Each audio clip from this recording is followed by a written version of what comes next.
Chapter 868. These were the 7 main attributes of a corps. The attributes were roughly the same as general armament's attributes, and they gave the corps all sorts of bonuses, increasing each soldier's strength. However, general armaments did not have a deterrence effect, while corps had its own deterrence effect. There were also the 6th and 7th effects, which were the greatest effects of a corps. The first few effects were the advantages of a corps, and they were very destructive to ordinary soldiers.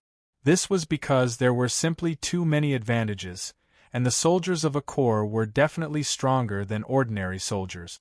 The 6th effect, corps formation, was quite similar to the soldier aura formation effect of a general armament, but there was a big difference.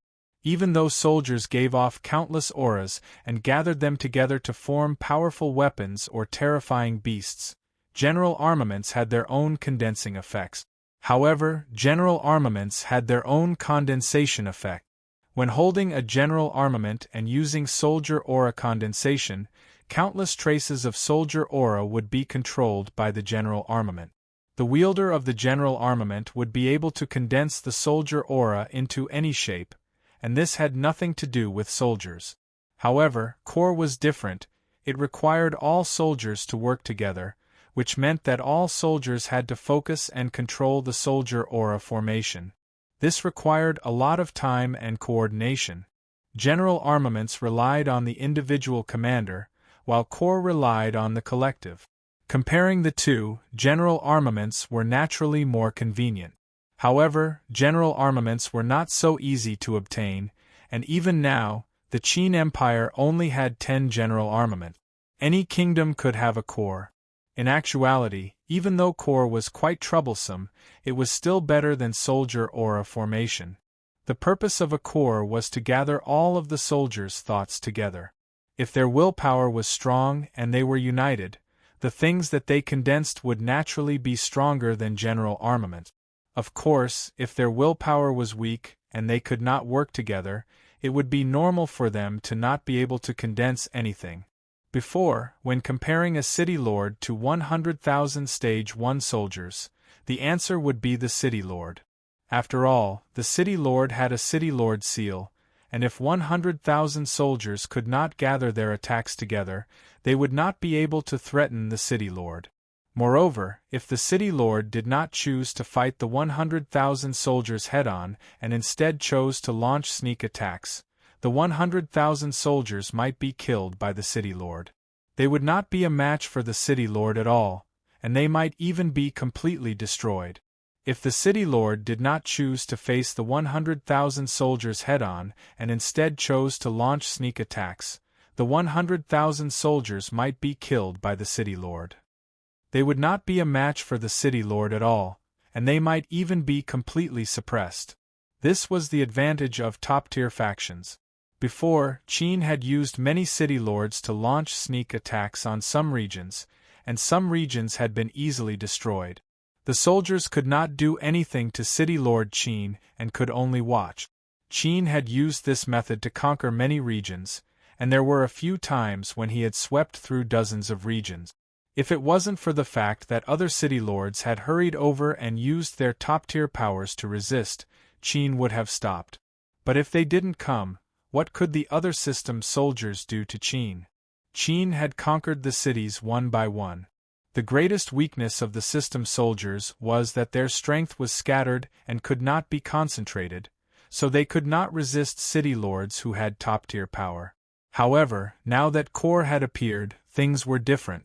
If 100,000 stage 1 soldiers used corps formations and gathered all of their strength together, they would be able to resist city lords. What was more important was that the city lord's power came from the city lord seal, while the corps had the attribute of destroying cities, which greatly countered the city lord's power. When using the corps to fight against the city lord would often be forced to run, and the result would be completely different. This was why corps formations were so powerful. The final corps was a monster-level power that a kingdom could use to resist. These monsters could be beasts or peerless experts. If they were too powerful and wanted to harm a kingdom, and the kingdom did not have any top-tier experts, they could only use core formations. Soldiers in core formations would receive all sorts of powerful buffs, and the more core formations they fused with, the more powerful they would be. They would not be inferior to peerless experts, and this was mainly to defend against things that were too powerful and could harm a kingdom. Moreover, core formations were split into ordinary core and special core. There were no restrictions on ordinary core, and any kingdom could create one. However, the effects were quite ordinary, and they only had the core's 7 attributes. However, special core formations were different. Special core formations were quite special and powerful, and ordinary core formations were not as powerful as special core formations. However, special core formations had many restrictions. The first was the core vessel, which had powerful attribute. Even though these attributes could not be good or evil, they had to be able to fuse with a core.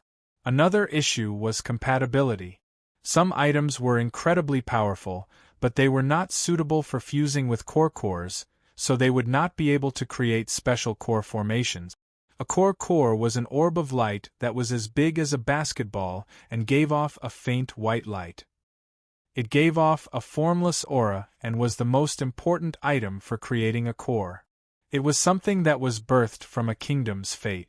If an item could contain a core, the core would completely fuse with that item, and a special core formation would be created.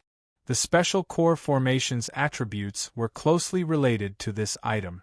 Because establishing a kingdom was quite common, Zhao Fu knew quite a bit about it, and this was not too surprising. This was the power of a core.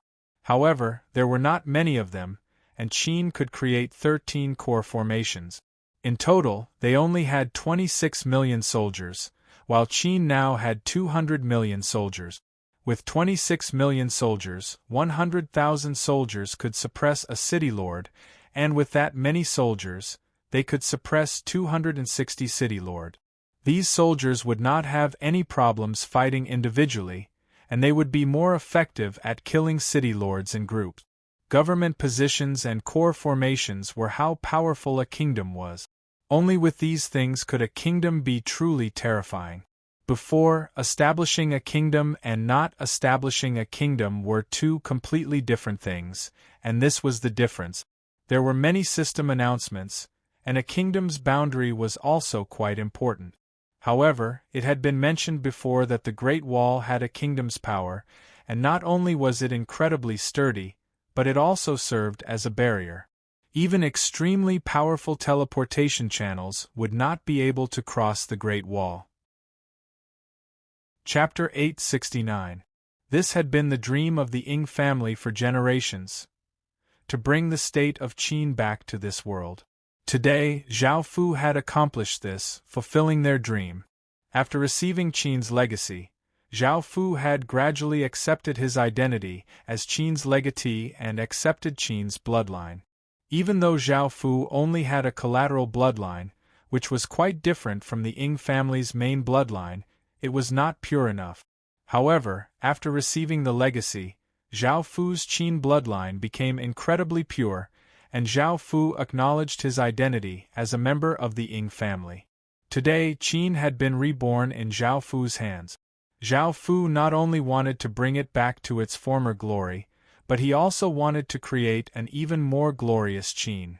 His blade would sweep through the world, and his sword would sweep through the world. He wanted the entire heaven-awakened world to know the name of Qin. Zhao Fu smiled as he walked down from the heaven prayer platform.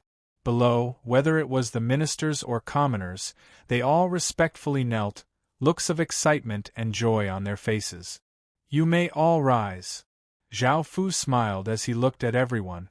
Everyone else got up and bowed to Zhao Fu with smiles on their faces as they said, "Congratulations, Your Majesty, on becoming the true King of Qin." Zhao Fu lightly nodded and brought them back to the Qin Palace. Now, Zhao Fu had two tasks: conferring titles to his ministers and establishing a core. Within a vast and heavy palace, Zhao Fu was wearing a black robe with a golden dragon on it and a crown on his head. He gave off a dignified aura as he sat on his throne, and there was an exquisite black and gold screen behind him. Below him, people were lined up in rows. Now, as the officials of the Qin state, they also wore the court uniform, which was mainly black, with auspicious beasts embroidered on it to distinguish their ranks. Li Si stood beside Zhao Fu, holding a long scroll in his hand. This scroll was black in color, and was made from a type of black golden dragon cloth. This was only the outer cover of the scroll. Inside the scroll, there was a high-quality piece of paper with blood-red ink on it. Names and official positions were written on the paper. By Qi. Ever since the heaven-awakened world descended, you have been by His Majesty's side and have contributed greatly to Qin City's current accomplishments. You are rewarded with a Marquis General Seal, the title of Protector of the Kingdom, 5 million gold coins, a large residence in the western part of Qin City, and many servants. Li Si's voice was loud and clear. One by one, the people stepped forward to receive the order. One by one, the seals flashed with white light and appeared in the air, landing in their hand. The state and county system was actually the heaven-awakened world's official system. Regions were divided into counties and had county lords, and they were also divided into states, which had state lords and marquises. However, this was not enough to create a complicated bureaucratic system. For example, Qin City's various departments and the ministers and generals of the royal court all had corresponding official positions and were responsible for the various organizations in Qin City. Evidently, the heaven-awakened world's bureaucratic system was not suitable, so Zhao Fu copied the ancient system and split the official positions into 9 grades. Each grade was divided into principal and subordinate, for a total of 18 grades. Zhao Fu set up corresponding official positions according to their duties and how important they were to Qin City, and he gave them titles. For example, Bai Qi was a principal rank 1 protector of the kingdom, and subordinate was a deputy general. They also had official seals, but they did not have much power and only had the authority to manage things.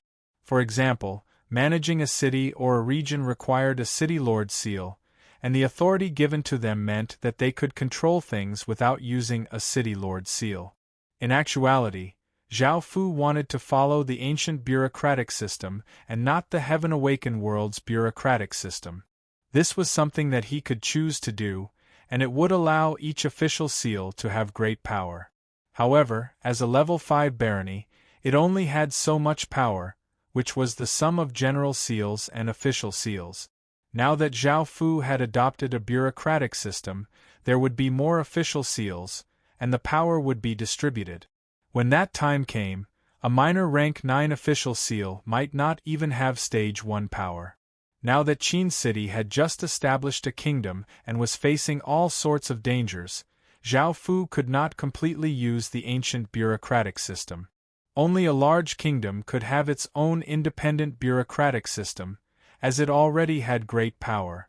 Right now, Qin City did not have that power, so even though Zhao Fu wanted to follow the ancient bureaucratic system, he did not distribute power and only gave authority.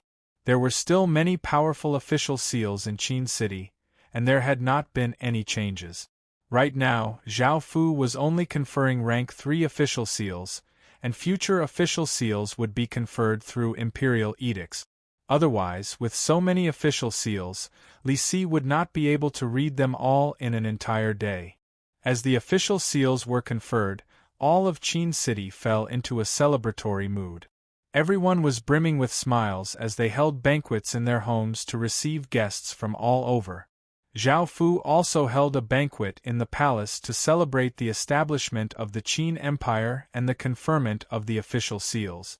Even though Zhao Fu did not like to drink, he stayed at the banquet until midnight, and he reeked of alcohol. By now, many people had fallen to the ground drunk, and some people were still drinking. The scene was quite messy, but it could be seen how excited everyone was. Becoming an official was indeed a joyous thing in life, and it was something that countless people dreamed of. Luckily, Zhao Fu had long since made preparations to select talents to be the official seals of Qin City. If he had waited until the establishment of the empire, he would have been incredibly busy. Seeing that there were still people drinking at the banquet, Zhao Fu did not disturb them and quietly left. Even though Zhao Fu had drunk a lot today, it did not affect Zhao Fu's powerful constitution at all. As such, Zhao Fu wanted to take this time to take a look at the core. Now, Zhao Fu had 13 orbs of light in his hands, which were given to Zhao Fu by the core cores after the establishment of the empire. Zhao Fu first went to Qin City's City Hall. Qin City's City Heart was an epic grade item, and it was the core item of Qin City and could be used as a vessel for core cores. In actuality, many kingdoms used their capitals as vessels for core. These core were the royal core of a kingdom and were often the most powerful core of a kingdom, and they were personally controlled by the emperor. After coming to the city hall, Zhao Fu looked at the Rubik's cube floating in the air, giving off a black light.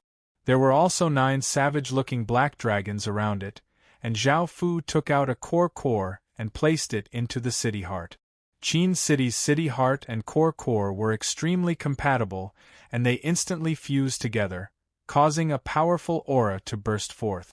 Countless rays of black light exploded out, instantly piercing through the entire city hall. Heaven and earth essence qi madly gathered, and a black dragon gradually formed in front of Zhao Fu, giving off a powerful dragon's might. Roar! Chapter 870. The stone steel in front of him was naturally the core stone steel. Soldiers could become members of the core through the core stone steel, and the stone steel in front of Zhao Fu was the black dragon stone steel. As mentioned before, the special core's stats were related to the vessel it carried. The black dragon stone steel in front of Zhao Fu used Qin's legacy stone as its vessel, and its stats were definitely quite similar to Qin's. Zhao Fu went up and looked at its stats. Qin Imperial Core. With Qin's most important vessel as its vessel, it has received a massive amount of power from the Qin Empire, greatly increasing all stats. All members of the core can receive King's Guard power, and the core formation is a black dragon. The limit of the core has increased by 3 million. After looking at the stats, Zhao Fu smiled. He had never thought that the core's people would be able to obtain King's Guard's power. As for King's Guard's power, it was similar to King's power but not quite the same. Their power came from a king. For example, Gunia, Zhao Sha, and Tuobaqing had all been given King's Guard power by Zhao Fu, making them Zhao Fu's personal guards. King's power was incredibly powerful, and King's Guard power was not weak either. If everyone in the core received King's Guard power, it could be imagined just how powerful the core would be. The core formation was a black dragon, which meant that the core formation was a black dragon. The legion took the form of a black dragon. Not only was it easier to gather soldiers, but its power was also stronger than that of ordinary soldier qi. Finally, the limit of the core was increased by 3 million, which meant that the core could have 3 million more soldiers than other core. The core leveled up along with the kingdom, and the Qin Imperial Core was already level 5, so it could have 2 million soldiers. Adding on these stats, it could have 5 million soldiers. Each core also had their own flag, and Zhao Fu planned to use a bloody cloth with a savage black dragon embroidered on it as the Qin Imperial Core's flag. This would give off a bloody and austere aura. In ancient times, the most common colors in Qin were black and red. Black was the most important color in Qin, and red was the color of blood. This not only increased the soldiers' will to fight but also intimidated enemies. Zhao Fu put away the core stone steel in satisfaction. This was Qin's city hall, so it was not suitable for changing professions. Zhao Fu had already used one of the 13 core cores, so there were still 12 left. He continued to search for other suitable army vessel. As one of the top dynasties in the Dark Demon world, the Vile dynasty was not weak, and it had a massive amount of fate. Moreover, its Demon King City was one of the 3 capital cities of the Qin Empire, so it most likely had the ability to be a vessel for an army. Zhao Fu went to the Demon King City, and fused the core heart into the city heart. This process was quite smooth, and dense demonic chi flooded out as the city heart gave off demonic light. A demon king with 2 horns, powerful muscles, and sharp claws condensed. Roar! The demon king raised its head and gave a heaven-shaking roar as a powerful aura exploded out, turning into a stone steel with the image of the demon king engraved on it. Demon King Core. With the Vile Dynasty's legacy city as the vessel, this core has received a massive amount of Demon King's power, greatly increasing all stats. All members of the core can obtain Demon King's power, and the core formation will be that of a Demon King. The limit for this core has increased by 1 million soldiers. This was a bit weaker than the Qin Empire's core, but it was only by a bit. It did not have the 3 million soldier bonus, but it only increased the limit by 1 million soldiers. Only the Royal Core would have the 3 million soldier bonus. However, this special core was much better than normal core, and the 1 million soldier bonus was quite good. Zhao Fu felt quite satisfied and put the Demon King Core stone steel away before heading to the Maurya city. The Maurya city was the legacy city of the Maurya dynasty, the #1 dynasty in India, and it controlled a clan armament. It was incredibly powerful, and as one of the 3 capital cities of the Qin Empire, it would most likely be a vessel for an army. After going to the Maurya city's city hall, Zhao Fu took out a core heart and fused it into it. The process was quite smooth, and a blinding 5-colored light shined out as the Maurya city's city heart continuously trembled and gave off a powerful aura. Scree! A 5-colored peacock condensed within the blinding light and lightly flapped its wings, bringing with it a massive gale. It then turned into a stone steel with a peacock engraved on it in front of Zhao Fu. Maurya Core. With the Maurya dynasty's legacy city as the vessel, this stone steel has received a massive buff from the Maurya dynasty's power. All stats have been greatly increased, and all core members can obtain Maurya power. The core formation is a peacock, and the limit of 1 million soldiers has been increased. Zhao Fu felt quite satisfied and put the stone steel away before heading to the final capital city of the Qin Empire, which was 7 Kill City. As one of the 3 capital cities of the Qin Empire, 7 Kill City was quite powerful, and it had fused many terrifying 7 kill powers into it. Its attack power was quite terrifying. After coming to the city hall, Zhao Fu smoothly fused the core heart into the city heart. A powerful aura exploded out as a dense blood-red aura spread out, and the city heart continuously trembled as it gave off a blood-red light. This blood-red light gave off an extremely powerful killing intent, causing people's hairs to stand on end. Ordinary people would have long since been scared witless. Scree! A piercing cry sounded out as a blood-red eagle appeared. Its eyes were incredibly sharp and gave off a powerful aura of suppression, and it turned into a stone steel with a blood-red eagle engraved on it in front of Zhao Fu. 7 Kill Core. With the 7 Kill City as the vessel, this stone steel has received a massive amount of 7 kill power. All stats have been greatly increased, and all core members can obtain 7 kill power. The core formation is a blood-red eagle, and the limit of 1 million soldiers has been increased.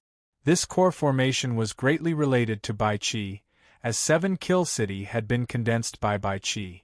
It contained a massive amount of 7 kill power, and all stats have been greatly increased.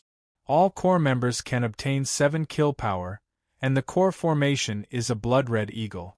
The limit of 1 million soldiers has been increased. Now that the 4 core formations had been created, they were the Qin Empire Army, the Demon King Corps, the Maurya Corps, and the 7 Kill Corps.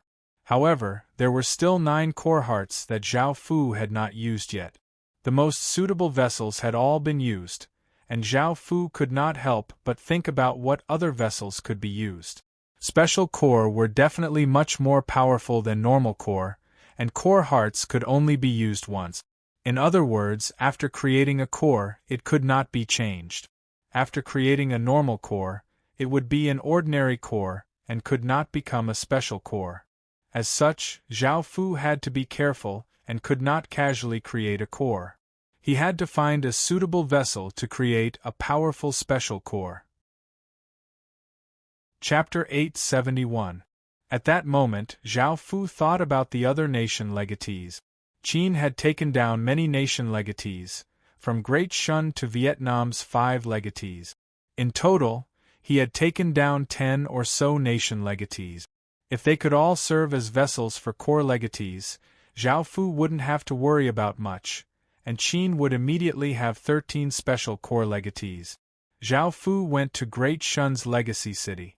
As the first nation legacy that Qin had taken down, it had developed quite well and was now a great city. After coming to the city hall, Zhao Fu took out a core and tossed it towards the city heart. The core lightly floated towards the city heart, and the two started to fuse. At the start, everything went quite smoothly. The core slowly fused into the city heart, but the speed at which it fused slowed down. In the end, the core flew out with a bang, indicating that the fusion had failed. As a nation legacy city, it couldn't serve as a vessel for core legatees. This made Zhao Fu frown.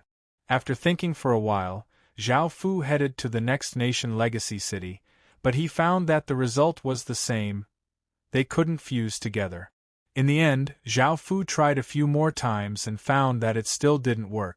It was most likely that the nation legatees didn't have enough power and couldn't serve as vessels for core legatees. At the very least, he would need a dynasty legacy city to be able to serve as a vessel for core legatees. Qin only had so many special cities, and he had already used all of the powerful cities. Now that these nation legatees couldn't do it, what other cities could? Zhao Fu couldn't help but think of the ice and fire cities. Those two cities had fused ice and fire origin crystals and were incredibly powerful, even more so than ordinary nation legacy cities. Back then, Zhao Fu had even considered them as targets for leveling up to capital cities. Zhao Fu felt that these two cities would work, so he first went to Fiery Flame City. Looking at the fiery cube floating in the air, Zhao Fu took out a core and started to fuse them together. The two cities quickly fused together, but the fusion speed gradually decreased. Just as the core was about to completely fuse into the city heart, the core once again flew out. It was just a bit away, making Zhao Fu feel quite disappointed. Suddenly, Zhao Fu couldn't help but think of two people. As the city lords of the ice and fire cities, they had extremely terrifying ice and fire powers. Right now, they were just lacking a little bit, and if it wasn't too much, they could be of great use. There was one way to increase the success rate of the fusion, and that was to choose a Legion commander. First of all, the Legion commander's attributes had to be very similar to the Legion vessel's attribute. It would be best if the two of them could completely fuse with each other. If they fused with the core like this, not only would the core fuse with the attributes of the vessel, but it would also be bound to the person who was the core commander. The two of them had powerful ice and fire powers, so they would naturally be able to fuse with the ice and fire cities. Zhao Fu quickly called Binoche and Karash over. Seeing that Zhao Fu was here, Binoche unhappily harumphed and said, "We waited for you in the palace for so long. What are you doing here?" Zhao Fu couldn't help but chuckle. They were naturally waiting for Zhao Fu because there was something he couldn't describe.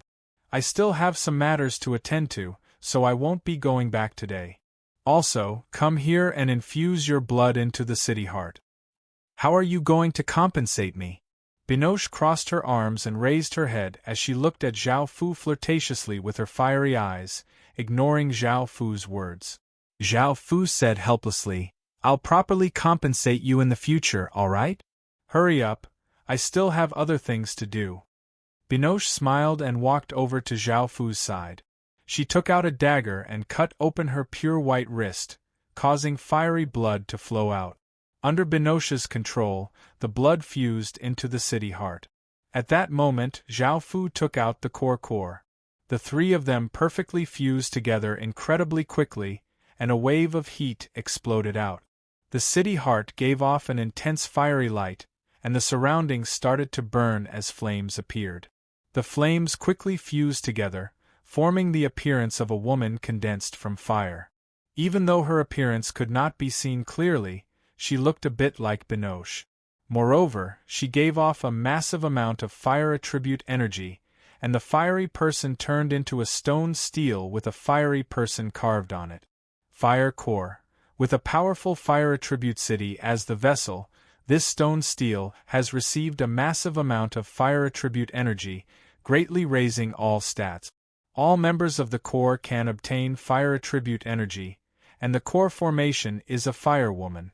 The limit for this core has increased by 1 million soldiers. After looking at the core's stats, Zhao Fu gave a trace of a smile and put the stone steel away. Following this, Zhao Fu took Karash to Icy Cold City. Within the city hall, Zhao Fu turned and said, "Karash, fuse your blood into the city heart. Just like Binoche, infuse your blood into the city heart." Karash stood by the side coldly and lightly nodded before calmly saying, "I also want compensation." Even though her tone was quite calm, Zhao Fu could see a trace of shyness on her face, and he could not help but lightly laugh. Karash's face immediately became red, and she cut her wrist, causing her icy blood to fuse into the city heart. At the same time, Zhao Fu also fused his blood into the core heart. Immediately, a bone-chilling aura flowed out and the city hall was frozen at a speed visible to the naked eye. The city heart gave off powerful chilling aura, and the chilling aura condensed into a woman's figure. This woman was made of chilling aura and looked quite hazy, but she looked quite similar to Karash. This figure naturally gave off powerful ice attribute energy, and it seemed to be able to freeze everything. In front of Zhao Fu, it turned into a stone steel with a woman engraved on it. This woman was illusory and seemed to be made of chilling aura. Icy Cold Core. With the powerful Icy Cold City as the vessel, this core has received a massive amount of power from ice, greatly increasing all stats. All members of the core can obtain ice power, and the core formation is an ice woman. The limit for this core has increased by 1 million soldiers. Another core had been established, and Zhao Fu smiled as he put it away. Qin had now established 6 core. Before, Qin could establish 13 core, and now, he could establish 7 more core. By now, all of the cities that could establish core had been established, and Qin did not have any special cities that could be fused into the core heart. Zhao Fu could not help but think of other things. There were 2 things that could be used as vessels for core, as they also had great power. Zhao Fu wanted to verify his thoughts. "Your Majesty, I'll wait for you at the palace." Chapter 872. Hearing this, Zhao Fu smiled and lightly nodded, and he went to the Fountain of Life. Next to him was a tree that was hundreds of meters tall. The tree's canopy was lush, and it seemed to cover the entire sky. Its leaves were jade green and gave off an exuberant aura of life. The entire tree gave off a faint green light and a dense aura of life. The World Tree had been under the World Tree for a few months, and during that time, Qin had used all sorts of spirit liquids to nurture it. The World Tree had absorbed the life essence of corpses every day and night, so it had grown quite big and thick. As a godly item of the elf race, the World Tree was very difficult to obtain, and elf kingdoms did not even have one. Zhao Fu had been quite lucky to obtain one. The World Tree had powerful life energy and a trace of the world's source energy. Just like ordinary trees of life, it had the profession of a divine tree warrior. With its stats, it could definitely be used as a vessel for the core. Of course, this was just Zhao Fu's guess, and he could not be sure, so he had to give it a try. Zhao Fu took out a core that gave off a white light and placed it into the World Tree's massive trunk. The core gradually fused into it, and the process was quite smooth. Suddenly, the entire World Tree gave off an intense green light that covered its surroundings, and an aura of life flowed out like a fountain, giving off a powerful aura. The image of a 10 or so meter tall tree giving off a faint green light slowly floated out of the trunk before turning into a stone stele with a tree engraved on it, and it appeared in front of Zhao Fu. Tree core, with the world tree, which has powerful life attributes, as a vessel, receiving massive amounts of life energy, greatly increasing all stats. All members of the core can obtain life energy, and the core formation will be the world tree. The limit for the core has increased by 1 million soldiers. Zhao Fu felt quite delighted and put the stone stele away before coming to a beautiful place filled with flowers. This was the place for nurturing flower devils and growing world flowers. Zhao Fu's next target was the world flower. Since the world tree could be used as a vessel for the core, the world flower could also be used. After all, the world flower had powerful flower energy and a trace of the world's source energy, and its stats were similar to the world tree. However, even though Qin had greatly nurtured the world flower, and it had grown to 20 or so meters tall and had a few wide leaves, it still had not bloomed. There was only a green flower bud, and no flowers had been formed yet. Zhao Fu did not know how long it would take for it to bloom. He did not know if the world flower would work, so he took out a core and fused it into the world flower. A pink aura spread out from the world flower. It was not very powerful, but it had a very enchanting fragrance that seemed to be able to make people fall into an illusion. A small flower image appeared from the world flower. This flower was very strange. It looked like a rose, but it also looked like a rose. It was changing colors, and it had a dark green stem and a few leaves. After the flower appeared, it turned into a stone stele with a flower engraved on it in front of Zhao Fu. Flower core. With the beautiful world flower as a vessel, the core has received massive amounts of flower energy, greatly increasing all stats. All members of the core can obtain flower energy, and the core formation will be the world flower. The limit for the core has increased by 1 million soldiers.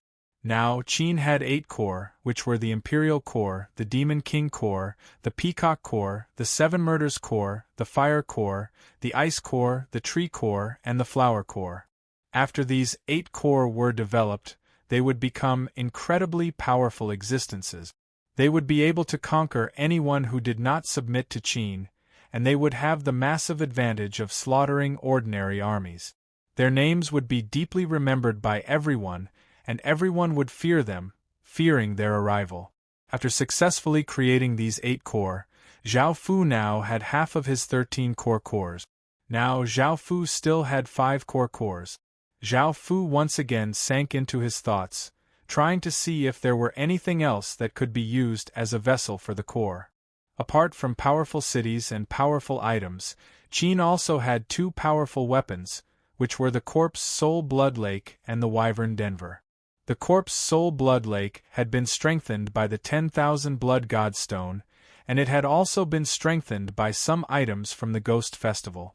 It could spawn 500 Corpse Soul Soldiers and 10 Corpse Soul Commanders each day, and they all had Stage 4 or Stage 5 power. Moreover, with their innate power, 5 or 6 soldiers of the same level might not be able to defeat them. If they were equipped with heavy armor and weapons, they would undoubtedly become war machines. The same was true for the wyverns. Even though they could only spawn 5 per day, with how powerful the wyverns were and the ice and fire mutations, they could also become massive war machines. If he could make them into an core, the effects would be monstrous. However, Zhao Fu did not have much confidence in this, and he was not sure if it would be possible. As such, he decided to give it a try.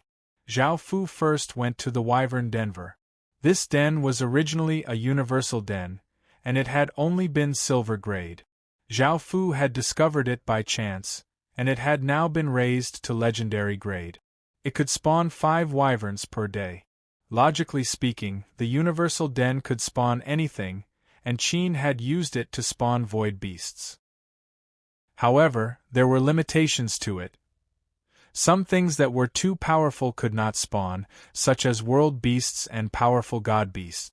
Now, Zhao Fu wanted to fuse a core heart into the den, but he did not know what would happen. Zhao Fu took out a core heart that gave off a white light and tossed it into the universal denver.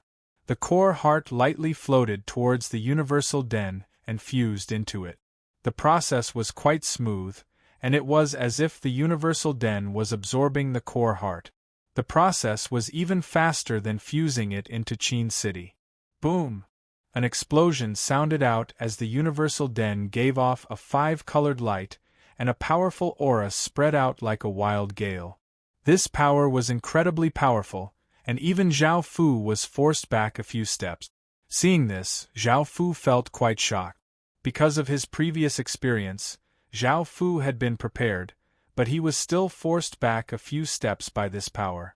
What surprised Zhao Fu even more was that this power did not weaken and instead became even stronger. The universal den's mud-like core gave off a brilliant 5-colored light, illuminating the surrounding dozens of kilometers. The terrifying aura became more and more terrifying, and it was as if a massive typhoon had been formed. Boulders rolled and trees swayed, and Zhao Fu was forced to unleash his emperor's domain to defend.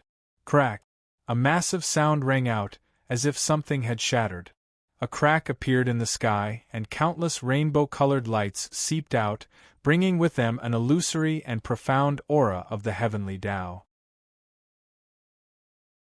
Chapter 873. This illusion contained everything in the world, and as long as it was alive, even if Zhao Fu had not seen it before. Zhao Fu felt quite shocked and had never thought that things would be like this. Zhao Fu had thought that it might be related to the wyvern, but it turned out that it was not the case.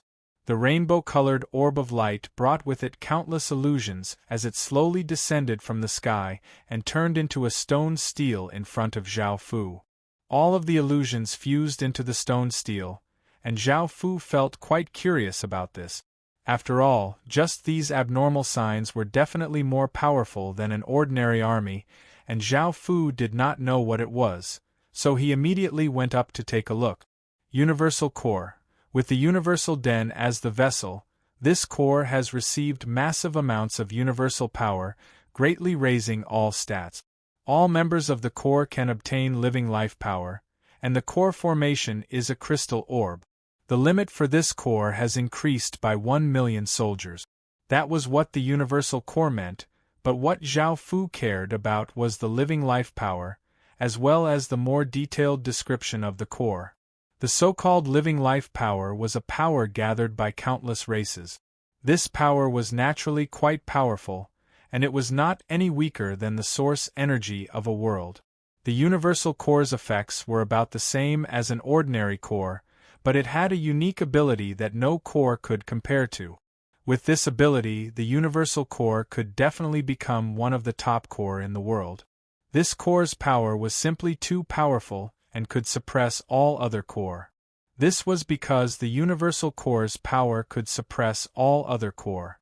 No matter if it was a royal core or a powerful core, they would all be suppressed by the universal core. The true effect of the universal core was to make other core ineffective for a certain period of time.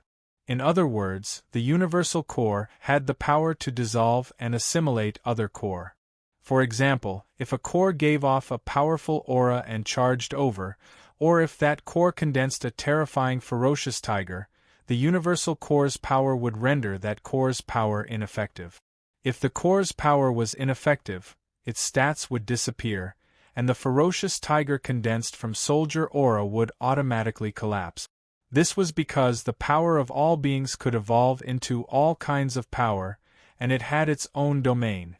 Once an army entered this domain, the power of all beings would evolve into this power, and this power would first start to assimilate with the army's power. After that, it would automatically turn into nothingness, as if it was dissolving. This was undoubtedly the nemesis of all armies. However, it might not work against very high-level powers, as the difference in strength between the two sides was too great. However, having the legion of beings was definitely a great thing. Now, Zhao Fu couldn't help but rejoice that he had obtained the universal lair. The universal lair had helped Qin a lot. At the same time, it could spawn wyverns and create an army of all beings. Now, Qin had nothing that could compare with it. Zhao Fu smiled as he put the stone steel away. Now that the universal core was complete, there were still 4 core cores left. Zhao Fu then went to the corpse soul lair. There was a dense stench of blood here, and the bloody aura was about to condense into a blood-fiendish aura. This was because the blood pond that was hundreds of meters wide was formed from countless decomposed corpses, and it gave birth to corpse souls for Qin every day and night. After coming to the blood pond, Zhao Fu felt quite unsure. After all, the corpse soul blood pond was not a city or a lair, and it was more of a nurturing item. Even though he was not sure, he had to give it a try. Zhao Fu took out a core and threw it into the corpse soul blood pond. The white orb of light floated towards the blood stone at the bottom of the pond and slowly fused into it. This process was quite slow, and Zhao Fu could only wait by the blood pond. Suddenly, countless rays of blood-red light shot out from the blood pond, and a massive wave of power exploded out from the bottom of the blood pond. The blood pond quickly spun, forming a massive blood-red vortex. The blood pond gave off terrifying sounds as it quickly spun, and traces of blood-red aura floated out, gathering at the center to form a ferocious monster. This monster looked the same as the corpse soul soldiers. It had a tall and muscular body, gray-white skin, and no hair. Its face was savage, and its mouth was filled with fangs. Fortunately, it had a pair of sharp claws and it looked quite terrifying. After this monster appeared, it turned into a stone stele with a monster engraved on it in front of Zhao Fu. It stood on the blood pond, and the abnormal signs from before became calm again. Seeing that he could succeed, Zhao Fu felt quite delighted and grabbed at the air. A formless hand brought the stone stele to Zhao Fu, and Zhao Fu looked at its stats. Corpse Soul Core. With the Corpse Soul Blood Pond as the vessel, this core has received a massive amount of Corpse Soul power, greatly increasing all stats. All members of the core can receive Corpse Soul power, and the core formation is a Corpse Soul monster. The limit for this core has increased by 1 million soldiers. After looking through the description, Zhao Fu found that even though it was in core, the Corpse Soul power gave off a wild and chaotic power. It was difficult for ordinary people to control it, and only those from the death race or those with powerful bodies could use it. Otherwise, it would be harmful. Right now, the death race only had ghost soldiers, but ghost soldiers were not suited for this wild power. Zhao Fu had a good target, which was the orcs. If the orcs controlled this power, they would definitely become incredibly powerful. Moreover, the orcs had powerful bodies and savage personalities, which was quite compatible with the corpse soul power. After putting away the stone stele, there were only 3 cores left. What else could Qin use as a vessel for the core? As Zhao Fu sank into his thoughts, a light suddenly flashed in his mind. Only then did Zhao Fu remember what he had forgotten. During the 6-day festival, Zhao Fu had obtained 3 cities. One was a celestial city, one was a sword mountain, and the other was a disaster city, which was formed from fusing with a disaster seed. They could definitely be used as a core legacy. First, they were legendary grade and had great power, so there should be no problems. Moreover, Zhao Fu just happened to have 3 cores left, which was quite a coincidence. Zhao Fu first went to the disaster city. The 3 cities had long since been developed into great cities and had great power. The disaster city's population was relatively small because it had a disaster attribute that was harmful to ordinary people. Just coming into contact with it would make them fall ill, but it was not harmful to those with the disaster attribute. The core fused into the city heart, and a powerful aura of disaster exploded out.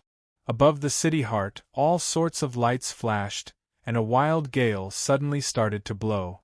Lightning suddenly exploded out, and coldness swept out before becoming incredibly hot. Chapter 874. Disaster Core. With Disaster City as the vessel, This core has received a massive amount of disaster power, greatly raising all stats. All members of the core can receive disaster power, and the core formation will be a disaster fog. The limit has increased by 1 million soldiers. In more detail, soldiers who belonged to the disaster core would not be affected by the power of disaster and would instead be able to control this power. Following this, Zhao Fu went to the Celestial City. This was the city that cultivators liked the most because it had the effect of gathering spirit qi. The surrounding hundreds of kilometers were filled with spirit qi, and all things seemed to have spirituality, making it seem like a Taoist holy land. Zhao Fu looked at the Celestial City and said, "The Celestial City is the Celestial City." The people who lived here not only cultivated faster, but their bodies were also nourished by spiritual energy for a long period of time. They would suffer less from illnesses, and their lifespans would also increase. As such, the population of Immortal City was extremely large, a stark contrast to the deserted Calamity City. Zhao Fu fused the core heart into the Celestial City's city heart, and a dense wave of white spirit qi flooded out, instantly filling the city hall. It was like a white fog had covered the entire hall. The city heart gave off a rainbow-colored light and a figure walked out. This person was an illusory image, and was most likely a man. His appearance could not be seen clearly, and he wore white clothes and gave off a powerful aura. Celestial qi swirled around him, making him seem like a real celestial. Following this, the illusory image turned into a stone stele with an illusory image on it. Celestial Core. With Celestial City as the vessel, this core has received a massive amount of celestial power, greatly raising all stats. All members of the core can receive celestial power, and the core formation will be a celestial image. The limit has increased by 1 million soldiers. The celestial power here was indeed celestial power, but it was quite weak and of a very low grade. It was not even a millionth of a true celestial power. However, it was still quite powerful.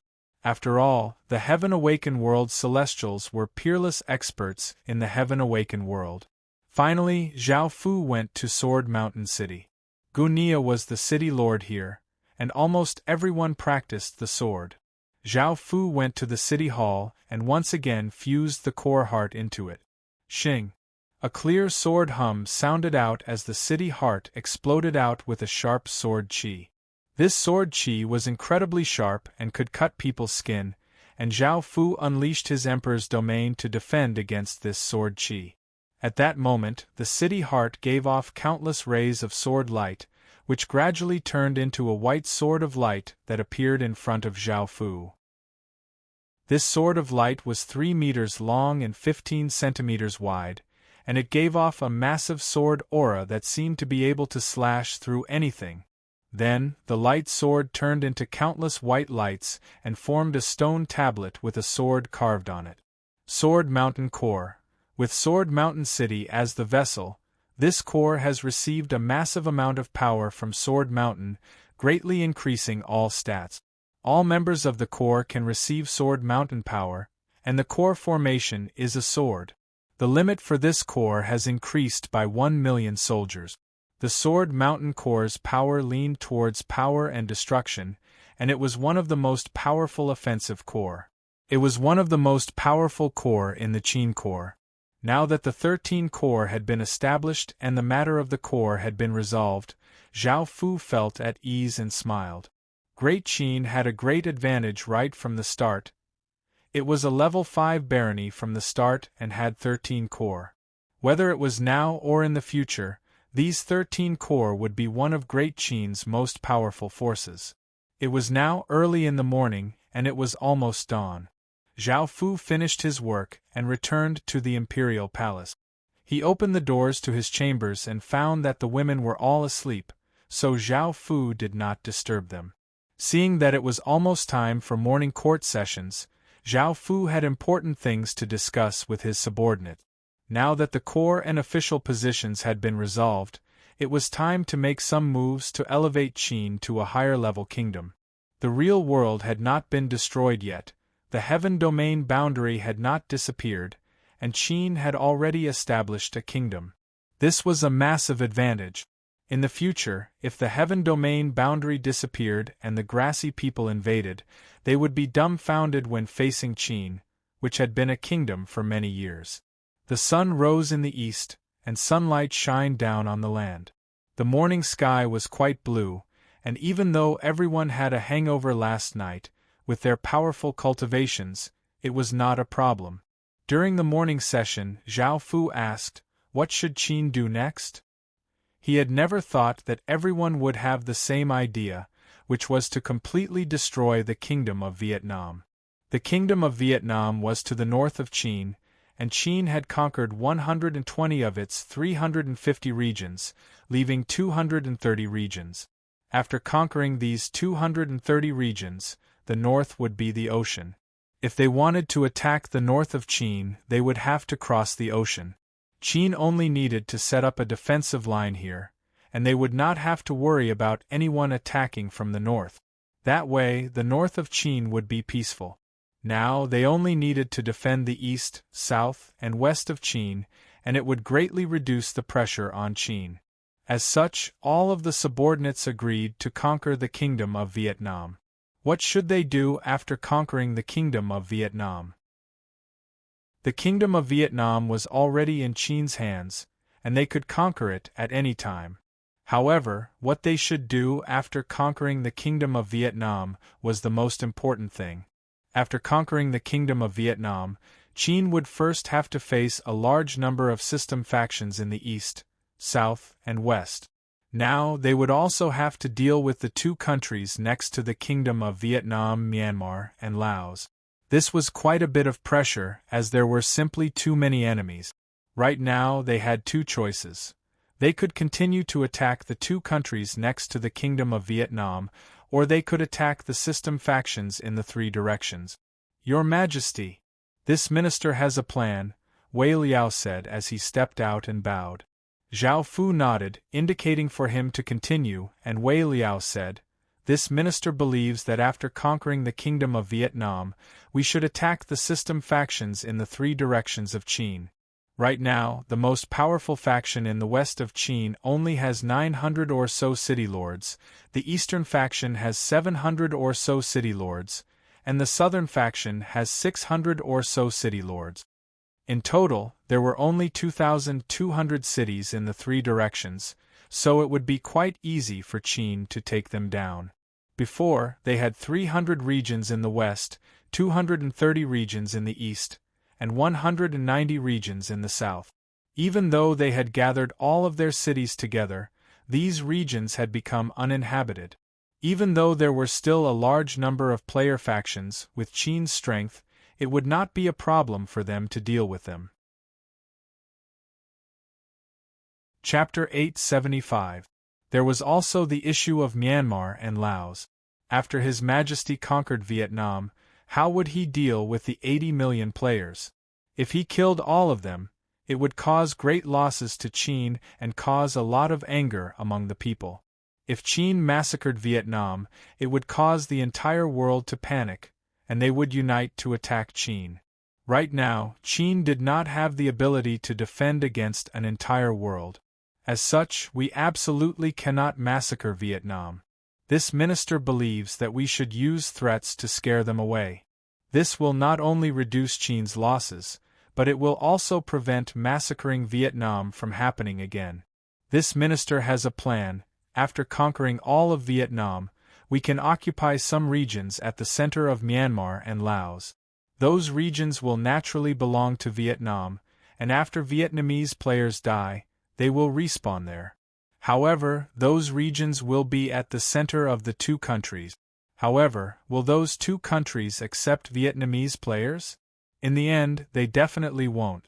After all, it will not just be a few people, but an entire country. This way, their resources will be halved, their living space will be halved, and their employment opportunities will also be halved. This will affect the interests of a country and its citizens, and it will cause conflict between the two countries. They will then fight with each other, and we will be able to deal with the 80 million players and consume the strength of the two countries. In the future, it will be much easier to conquer those two countries. As for whether they will unite or not, it will be impossible for them to do so with their selfishness. After all, this will affect their interests, which they will not accept. As long as Great Qin did not attack them for now, they would not unite in the face of such immense danger. As such, the battle between them would continue. This plan caused Zhao Fu to give a trace of a smile. He then looked at the others and asked, "Do any of you have anything to add?" "This minister has no objections."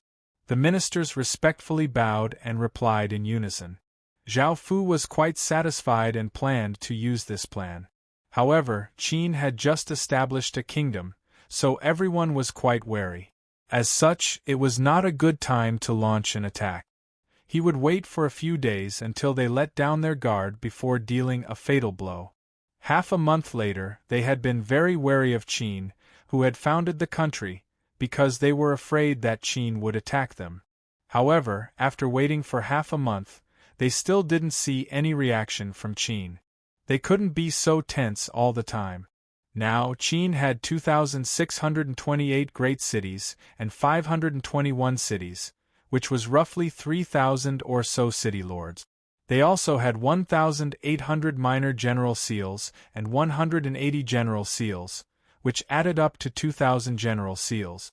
In total, Qin had 5,000 city lords. There were roughly 600 or so system main cities in Vietnam, and there were roughly 400 or so player factions. In total, there were only 1,000 or so cities.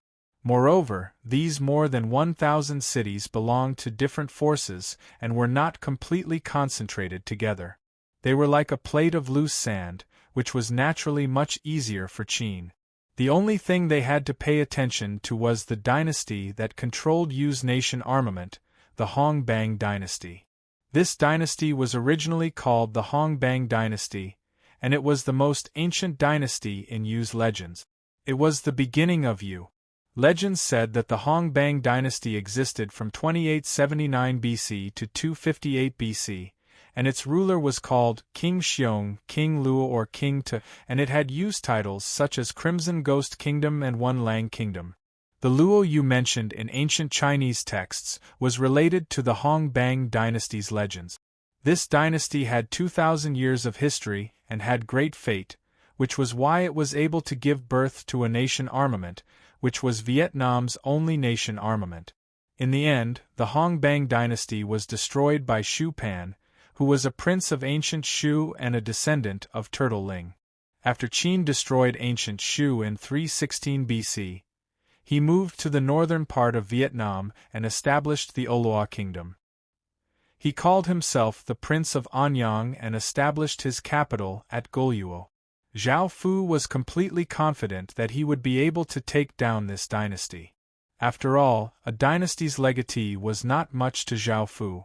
Zhao Fu chose to use top-tier forces to sweep through Vietnam, as they had not established a kingdom and did not have any corps to resist top-tier forces. As such, Zhao Fu could use them without any fear. However, when Great Qin destroyed Vietnam, the two neighboring countries would most likely make strange moves. They understood that after destroying Vietnam, Great Qin's next target would be them, which was why they had chosen to help Vietnam force Great Qin into retreat. During that time, Qin's civil officials could be put to use. After all, they could not attack and could only defend. The night sky was pitch black, and there were no stars or moons. It was quite dark, and one could only see things close by. An autumn wind rustled, bringing with it a cold intent. Coupled with the darkness of the night, it was quite scary, and it seemed as if there were ghosts hiding everywhere. Zhao Fu looked at the 5,000 or so people behind him and said, "Your goal is to take down the city. Don't waste too much time with the other soldiers and residents. After taking down and relocating the city, leave." The others also obeyed the order and moved quickly. One by one, their figures turned into streams of light and disappeared.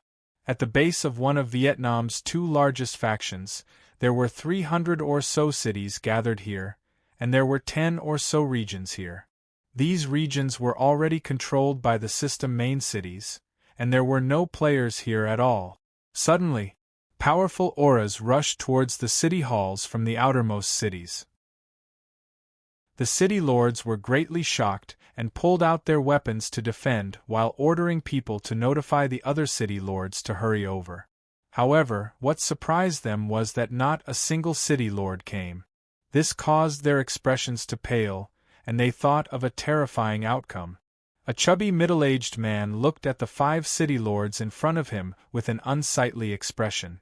At that moment, one of them coldly laughed and said, "Now that Vietnam is about to be conquered by Qin, I'll ask you one last question. Will you submit to Qin?" "So it really is Qin." The chubby middle-aged man's heart plummeted. After hearing that all of Vietnam was about to be conquered, his body felt a chill, and he felt a wave of sorrow. Boom! The 5 city lords did not give him much time to think, nor did they waste any words. They immediately attacked together, and a terrifying saber light containing a massive saber chi blasted towards him. The middle-aged man could only quickly dodge. He did not have the strength to fight against 5 city lords by himself.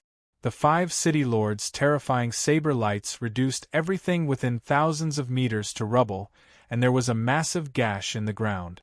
Even though the middle-aged man quickly dodged, he was not able to completely dodge and was sent flying by the shockwave, receiving some minor injuries. Chapter 876. Not only did they have more people, but they also had better equipment. If he stayed here, he would definitely die. According to them, Vietnam was finished, and no one would come to save him. As such, he could only run. He wanted to run, but how could the 5 of them give him an opportunity? The 5 of them split up and rushed at the chubby middle-aged man. One of them stabbed at him with a spear, and the middle-aged man blocked with his sword. However, another person attacked from the side, forcing the chubby middle-aged man to dodge to the side. However, his body was not very agile, and even though he was able to dodge the second person's attack, he was unable to dodge the third person's attack from behind. The large saber gave off a sharp saber chi as it slashed open the chubby middle-aged man's back, causing blood to fly everywhere. The 5 of them quickly dealt with the chubby middle-aged man and relocated the system main city. They turned into rays of light and left, leaving behind furious residents and soldiers. Another system main city was at the center of the system main city. To be able to be at the center of the system main city meant that the city lord was incredibly powerful. Suddenly, a gloomy-looking man woke up from his sleep and sensed something. His expression fell, and he rushed out of his room.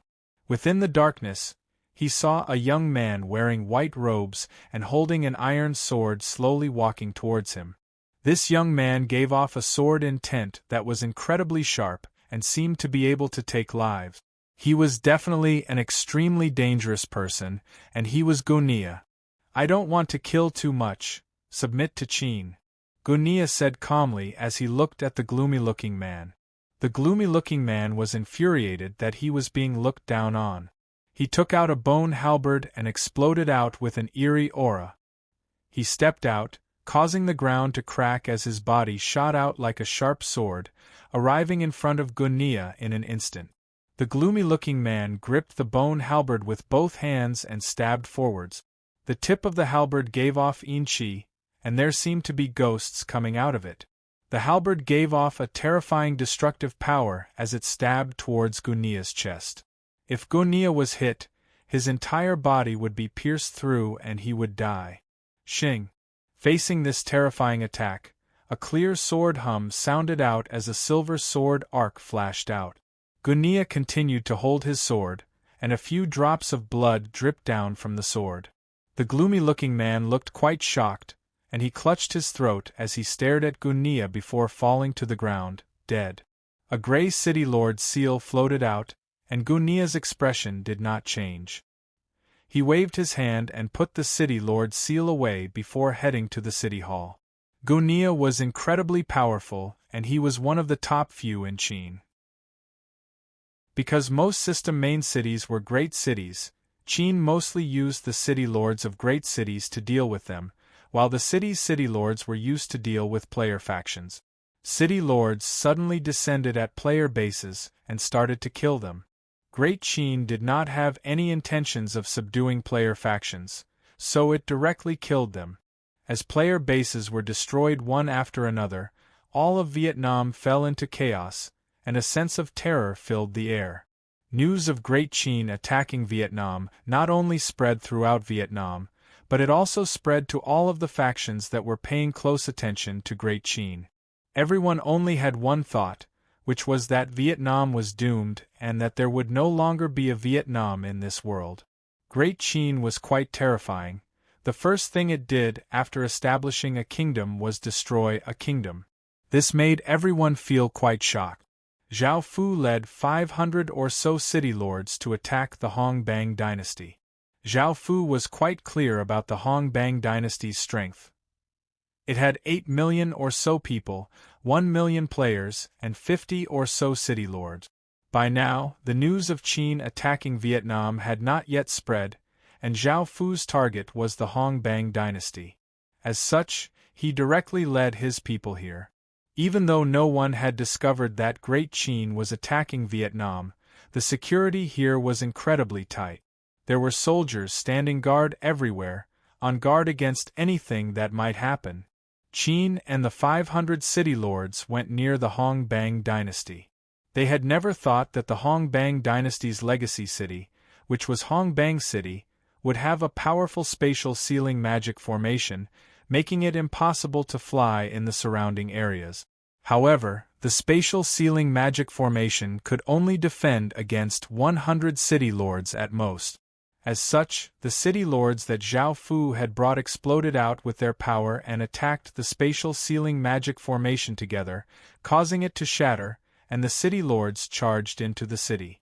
The city lords savagely and violently attacked everything, and the powerful attacks caused ruins to appear in Hong Bang City. Shockwaves spread out like wild gales, and many people died under the attacks. Cries of fear continuously sounded out, and Hong Bang City fell into chaos. Zhao Fu took out the Death Disaster Sword and sent his emperor's power into it, causing the sword to give off an intense gray light. Zhao Fu slashed out, and a ghost-like figure gave off a massive wave of deathly aura as it attacked the city hall. The massive wave of deathly aura flooded into that region, covering 6 or 7 kilometers. The people in that region were corroded by the deathly aura, and they instantly lost their lives.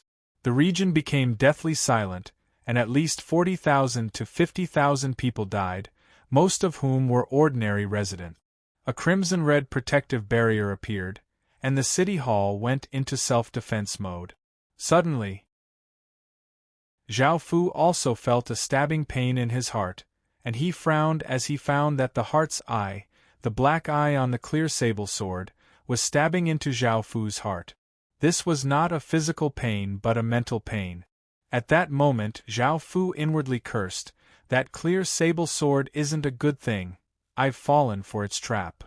Normally, the eye implanted in Zhao Fu's body did not do anything out of the ordinary, but when Zhao Fu had killed 40,000 to 50,000 residents, the eye had felt a stabbing pain in Zhao Fu's heart. The reason for this was very clear. The clear sable sword was a sword of benevolence. Zhao Fu had killed so many people in an instant, so it was naturally not benevolent. Instead, it was the exact opposite of benevolence, and the black eye had felt a stabbing pain in Zhao Fu's heart. The pain had only been slight before, but it had become more and more intense, and it was now quite painful. Boom! A massive aura exploded out as a skinny young man giving off terrifying power rushed towards Zhao Fu. This young man was the Hong Bang dynasty's legatee, Xiongjiang. Zhao Fu used his emperor's power to forcefully suppress the pain from the eye. At that moment, Xiongjiang gripped his saber with both hands and slashed towards Zhao Fu, bringing with it a massive saber wind. Facing this attack, Zhao Fu's sword gave off a massive sword energy and sent Xiongjiang flying back. His body heavily crashed to the ground, creating a 10 or so meter wide crater. Chapter 877. Zhao Fu did not use his full power in this strike. Because of Xiongjiang's sudden attack, Zhao Fu had suppressed the eye, causing the intense pain to lessen. Arg! A roar sounded out from within the crater as boundless crimson aura exploded out like a wild gale. A crimson dragon came out of the crater and rushed into the sky, giving a massive roar. The crimson dragon's body gave off an intense crimson light, dyeing the sky red. Countless traces of spirit qi in the surroundings quickly gathered, causing Xiongjiang's power to continuously rise. After suppressing the eye, Zhao Fu looked at Xiongjiang, who was continuously becoming stronger, and he disdainfully harumphed. He started to truly use the Qin Seal's power, and an even more terrifying ripple spread out from Zhao Fu's body. Zhao Fu gripped his sword with one hand and once again slashed out, causing a 1,000-meter-long gray sword light to give off a heaven-covering aura of death as it slashed towards Xiongjiang. Xiongjiang was greatly startled and raised his saber in front of him, defending with all of his strength. However, the sword light still slashed down with immense power, and Xiongjiang's body was sent flying. He crashed into countless buildings and coughed up a mouthful of blood. Even though he had exploded out with his fate to increase his power in front of Zhao Fu's royal seal, he was not able to resist much. Seeing how heavily injured Xiongjiang was, Zhao Fu prepared to kill him and resolve this matter. Suddenly, an incredibly terrifying aura instantly covered the entire Yu Kingdom. Everyone in the Yu Kingdom felt this terrifying aura and felt some fear in their heart. A ghostly statue giving off an intense crimson light appeared in front of Xiongjiang. This ghostly statue looked like a devil. It had a tall body and crimson skin. Its face was savage, and it had a horn on its head. It was only covered with a piece of beast skin.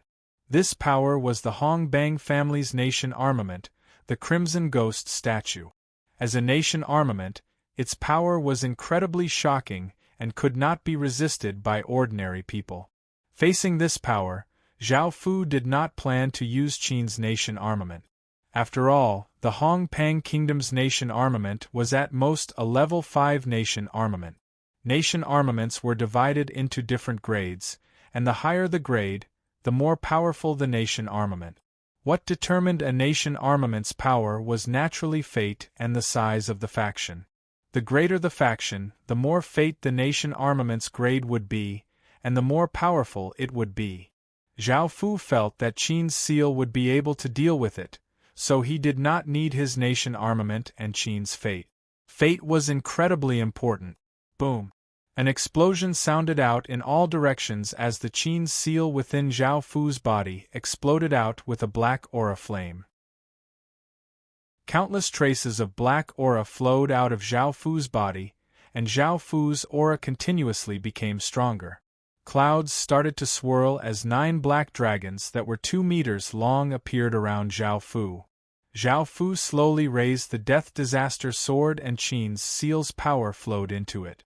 A shocking sword light shot into the sky, and a gray-white deathly intent covered the surrounding 100 kilometers. Boom! Another massive explosion sounded out as Zhao Fu slashed down, and it was as if thousands of mountains were crashing down. The air exploded as the terrifying sword light slashed towards Xiongjiang. At that moment, Xiongjiang did not dare to underestimate Zhao Fu's attack. The Crimson Ghost statue in front of him fused into his body, and the boundless nation armament's power flowed out. A crimson aura flame erupted around his body, and the ground was unable to withstand the terrifying power and continuously crumbled. Ha! Xiongjiang roared as he gripped his saber with both hands and vigorously slashed out. A similarly terrifying crimson saber light containing terrifying power slashed towards Zhao Fu. Boom! A shocking explosion rang out as the two attacks collided together. It was as if 2 worlds had collided, and the blinding white light illuminated the surrounding 100 kilometers. The terrifying shockwaves from the collision of the 2 attacks spread out, and everything collapsed under this power, including the ground and countless buildings. Everyone in the surroundings looked at the terrifying shockwaves in shock, and their bodies could not help but tremble under this terrifying power. Pooh! Under this terrifying shockwave, Xiongjiang flew back hundreds of meters and crashed to the ground, coughing up a mouthful of blood. Zhao Fu also flew back dozens of meters, and a trace of blood leaked out of his lips. Zhao Fu wiped away the blood from his lips. He had underestimated the nation armament's power. A trace of coldness appeared in Zhao Fu's eyes as he turned into a ray of light and shot towards Xiongjiang with boundless power. By now, the heavily injured Xiongjiang looked quite startled and hurriedly dodged to the side. Boom! A massive explosion sounded out as if a massive boulder had fallen from the sky, and the shock wave caused the ground within 1,000 meters to collapse. Even though Xiongjiang had dodged Zhao Fu's attack, he was still hit by the shockwave and was sent flying back. Space seemed to freeze as Zhao Fu's terrifying eyes looked at Xiongjiang, and his body blurred as he rushed over. Seeing that Zhao Fu was about to reach him, Xiongjiang roared and forcefully stopped his body from flying backward. He swung his three-pointed, double-edged saber, sending out a terrifying crimson saber light that seemed to be able to destroy everything as it slashed towards Zhao Fu. Boom! At that moment, Zhao Fu slashed out with his sword, causing a terrifying sword light to pour out. A massive explosion sounded out as the two terrifying attacks collided, resulting in an intense explosion that shook the surrounding 10 or so kilometers. The two people at the center of the explosion were also blasted back. Zhao Fu flew back 100 or so meters before he stopped himself. His clothes were somewhat disheveled, and he lightly coughed up a mouthful of blood. Xiongjiang was covered in blood and crashed to the ground, looking heavily injured. This was the best time to kill him, and Zhao Fu immediately walked towards him. One of the generals broke free from the attacks of a few city lords and rushed towards Zhao Fu as he yelled at Xiongjiang, "Your Majesty, run! Hurry and run!" Zhao Fu looked at the incoming general and disdainfully stabbed out with his sword. The shocking sword light easily pierced through the general's chest, instantly killing him.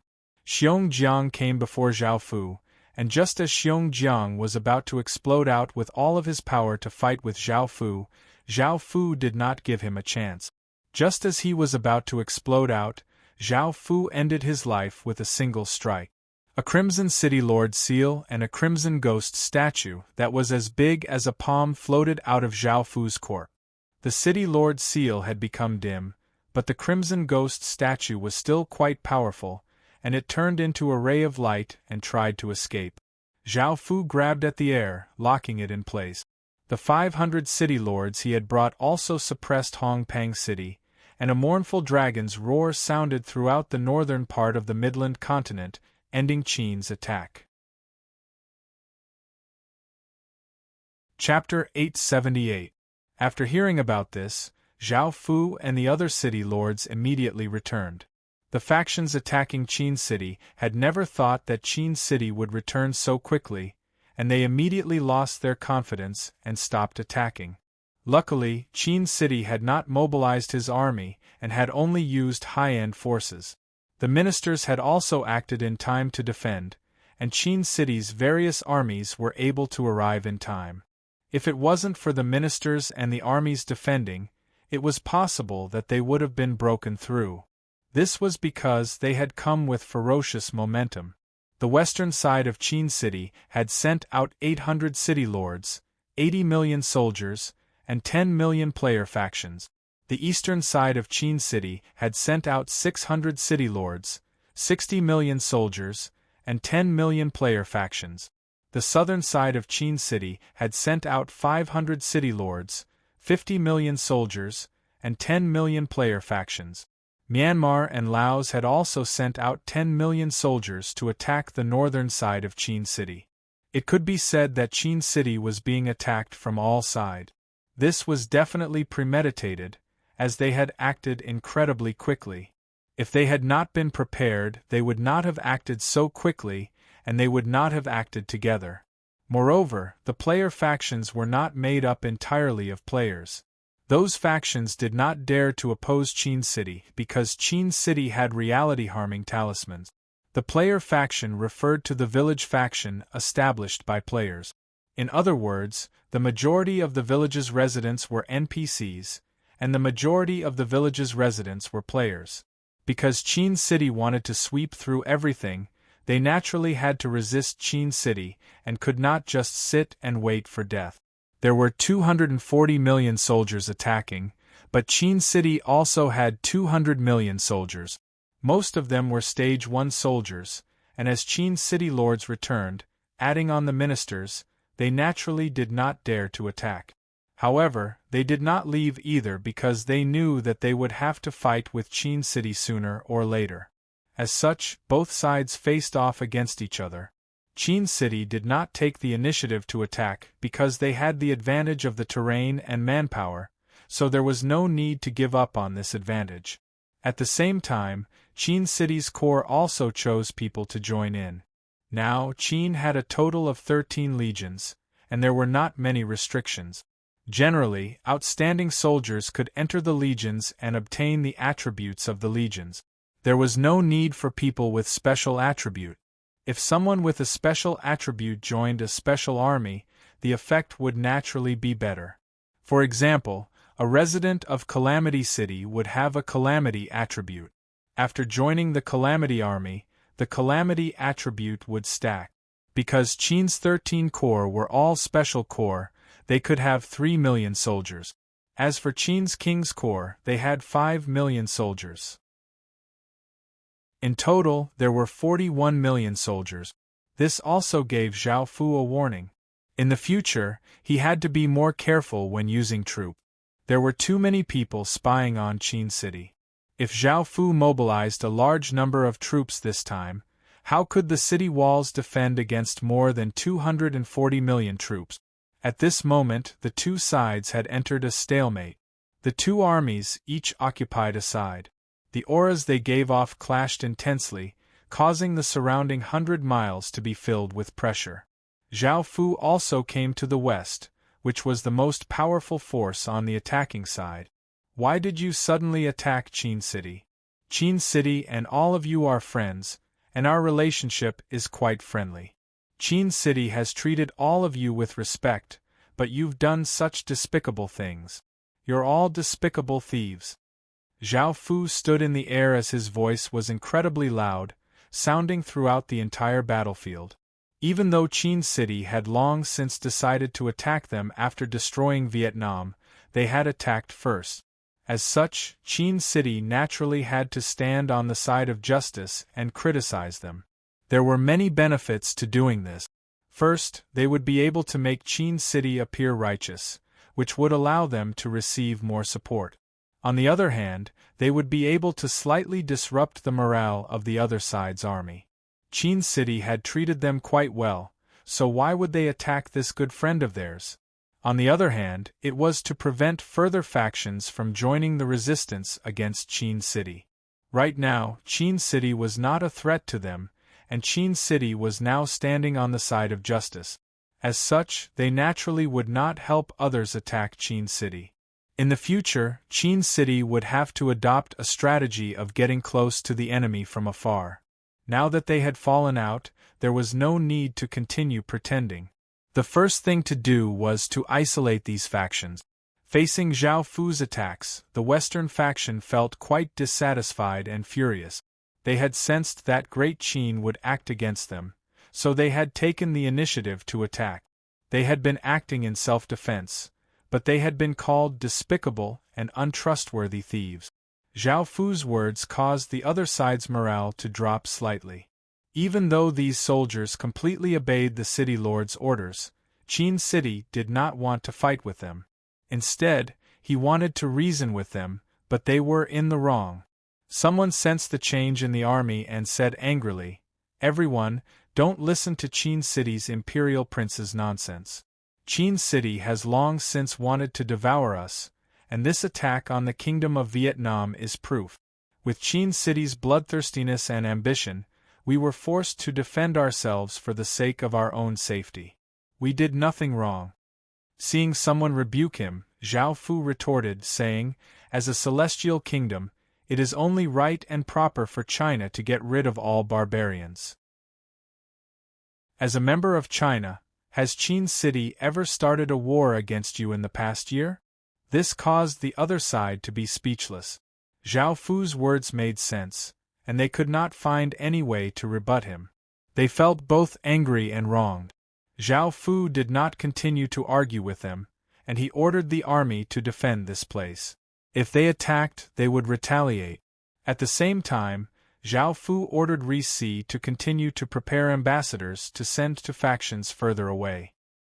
He also prepared gifts to publicize the crimes of the factions around Qin City in order to garner as much support as possible. He wanted to portray Qin City as a righteous man and the factions around him as evil. In the future, it would only be right for Qin City to destroy them. Following this, Zhao Fu did not bother with them.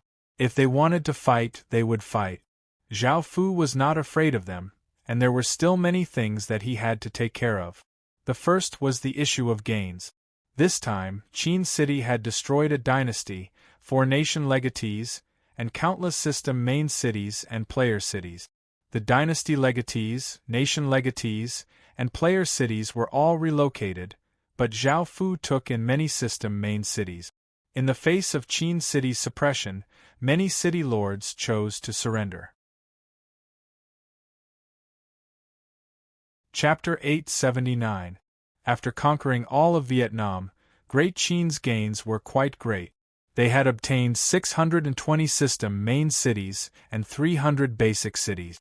Most of these basic cities belonged to players, and of course, there were still some that had escaped. Because the various factions had surrounded Great Qin, they had not been able to clear them all out. Vietnam was finished, or whether it was the system main cities or the player factions, they had all been completely wiped out, and it no longer had the strength to be a country. The indigenous residents had all given up on their identities as Vietnamese citizens and joined other countries, continuing to live as citizens of other countries. The only important thing was that the 80 million players were in complete chaos. Because Vietnam had been destroyed, they had nowhere to go. They were no longer in Vietnam's territory, but Qin's territory. Some people suggested that they gather together to attack Great Qin and cooperate with the other factions to attack Great Qin. However, in the end, they were all independent people and did not belong to the same faction. They might not be united, and most importantly, they were afraid of death. The millions of people that had been killed by Qin had truly died, and they had been wiped out like ants. This was a massive blow to the hearts of Vietnam's people. The countless factions were quite smart. Now that Vietnam was gone, there was no need for them to defend it. The most important thing was to survive, so they set their sights on Qin. Now that Vietnam was a part of Qin, and Qin was so powerful, if they could become a part of Qin, they would have no worries in the future. As such, the factions did not resist Qin and instead pledged their loyalty to Qin. They understood that Vietnam had fallen and that they were not a match for Qin, so they could only accept their fate and not oppose Qin. Instead, they chose to submit to Qin. Many of the upper echelons understood that the matter was over, and they tried all sorts of methods to enter Qin. Many of the nobles and geniuses had to bend their knees in front of Qin and look up to the high and mighty Emperor Qin, looking incredibly lowly. This was the chaotic world. The boundless world was chaotic and disorderly. The flames of war rose from all directions, and wars were launched everywhere. Everything would be reshuffled. Those who complied would prosper, and those who disobeyed would perish. If one wanted to survive, one had to abide by the law of the jungle. Otherwise, one could only die. Fortunately, Qin did not belong to the weak side. As a powerhouse, he had the ability to restore order. Since they were willing to join Qin, Zhao Fu would naturally accept them. When the real world was destroyed, the kingdom of Yu would disappear, and there would be no more Yu citizens. However, Zhao Fu would not accept them now. Qin would not allow players to enter Qin. Seeing that they were willing to cooperate, Zhao Fu naturally wanted to make use of them. Actually, Wei Liao had already told him about this plan. With these factions taking the lead, it would be much easier for Wei Liao's plan to succeed. With them taking the lead, a large number of players would be able to enter the neighboring countries. Even though most factions were willing to submit to Qin, there were a small number of factions and ordinary citizens who hated Qin. This was their territory, so it was possible that they would not leave. In fact, they might even resist Qin's purge. As such, Zhao Fu wanted to create a crisis. Now that Qin's forces were tied up, it was not a good time to act. However, Qin still had another ability. Crap! I see many skeletons rushing towards us. They don't seem weak, and there are so many of them. What should we do? A terrified voice sounded out. It's not our region. There are undead in every region. Just what is going on? Why are there so many undead in our region? And why are they all appearing at the same time? A voice filled with despair sounded out. It's Qin. It's definitely Qin. Only that cruel Qin has the ability to do this. They want to use the undead to slaughter all of our citizens. I don't want to die yet. A crazed voice sounded out. They didn't know how Qin could kill players, and they thought that if they were killed by the undead, they would truly die. This caused the entire Yu kingdom to fall into chaos, and everyone feared that they would truly die. However, at that moment, a faction descended into the darkness, illuminating the way forward and raising the flag of Yu Kingdom. Everyone, don't be afraid. The Yu Kingdom Alliance will protect you, but we can't stay here any longer. This is Qin's territory, and we don't have any advantage here. Moreover, the undead disaster has erupted everywhere, and staying here will only result in death. Even if we can defend against the undead this time, Qin will still use other methods to destroy us. Do we have the ability to reach the ferocious Qin? Come with us, we have a place. Even though it's not completely safe, it's 100% safer than staying here. If you don't want to die, let's go. The Yu Kingdom Alliance was formed by many top-tier factions, and it was now the largest faction in Yu Kingdom. Most of the Yu Kingdom's people trusted them, and they understood that what they said was true. They weren't a match for Qin. Before, they had been in chaos, and no one knew what to do. They didn't even know what Yu Kingdom's next step would be. The Yu Kingdom Alliance's appearance was like a torch, pointing them in the dark, so they naturally trusted them. In actuality, even if they did not believe him, there was nothing they could do. The Vietnam Alliance had gathered 70% of the top-tier factions, and if all of them chose to leave and not resist Great Qin, how could they, the ordinary people, resist Great Qin? It was the same for ordinary factions. Now that the top-tier factions had left, staying here would be the same as committing suicide, so they left with the Yu Kingdom Alliance. As for those who dared to stay, they quickly received news of their true death. This made many of the Yu Kingdom Alliance's people rejoice. If they hadn't left, their fates would have been the same. They were now truly terrified of the Yu Kingdom Alliance's ruthlessness and cold-bloodedness. At the same time, they felt incredibly grateful to the Yu Kingdom Alliance. The teleportation channel that Zhao Fu had teleported to was a region near the center of Laos. This made countless people feel quite surprised, but it wasn't Laos territory that was displayed here. Instead, it displayed the territory occupied by Vietnam. In response, the entire Laos was greatly shocked. Even though a region was like a province, Laos had plenty of regions. Laos was slightly weaker than Vietnam, and it only had around 70 million people. Now, their region had been suddenly occupied by Vietnam, and a large number of Vietnamese people had moved in. Laos was not so kind as to accept people from another country into their own country. All of the Laotian players demanded that the Vietnamese people be chased out. Many Laotian players even formed teams and attacked the Vietnamese people a few times. However, the Vietnamese people were simply too numerous, so they failed in the end. Chapter 880. Right now, their only advantage was the player city lords and the system factions.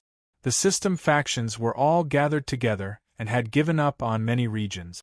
As long as the Vietnamese kingdom did not harm them and the regions that they had conquered were all regions that they had given up on, they were not interested in doing anything. Right now, it was the player faction's city lords who could help. Only through them could the Vietnamese players be chased out. It had not been easy for Vietnam to find a safe place, and they did not have to worry about Qin anymore. Due to the chaotic era, many countries had fought each other, and Vietnam and Laos had many conflicts. As such, they had fiercely resisted Laos' attempts to chase them out.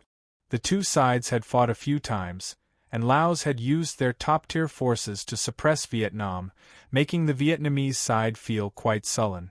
However, things changed in the end, causing Laos to give up on chasing out the Vietnamese players. Qin had suddenly attacked Laos and conquered 20 or so regions, causing all of Laos to panic. In order to prevent the tragedy of Vietnam from repeating itself, all of Laos' player factions decided to defend against Qin's brutal invasion. In the face of Great Qin's ferocious threat, driving away the Vietnamese people was a small matter. At the same time, they suddenly gained dozens of city lords, allowing Vietnam to gain a stable foothold within Laos territory. The Vietnamese players, who had been feeling quite uneasy, finally felt at ease, and they felt incredibly grateful to the Vietnamese alliance that had led them. There were many coincidences in this matter, such as the appearance of the Vietnamese alliance. It was as if an invisible force had united the various top-tier powers. There was also the sudden capture of the Laos region, which allowed countless Vietnamese players to leave safely through teleportation channels. Finally, when Vietnam was in grave danger, it was Qin who had suddenly attacked Laos, allowing Vietnam to be safe. The mastermind behind all of this was Qin. That's right, it was Qin, and all of this had been done by Qin. Qin's original plan was to chase the Vietnamese players into the two neighboring countries, but Zhao Fu had never expected the Vietnamese factions to be so cooperative. As such, Zhao Fu had the Vietnamese players lead the ordinary factions and players to invade Laos.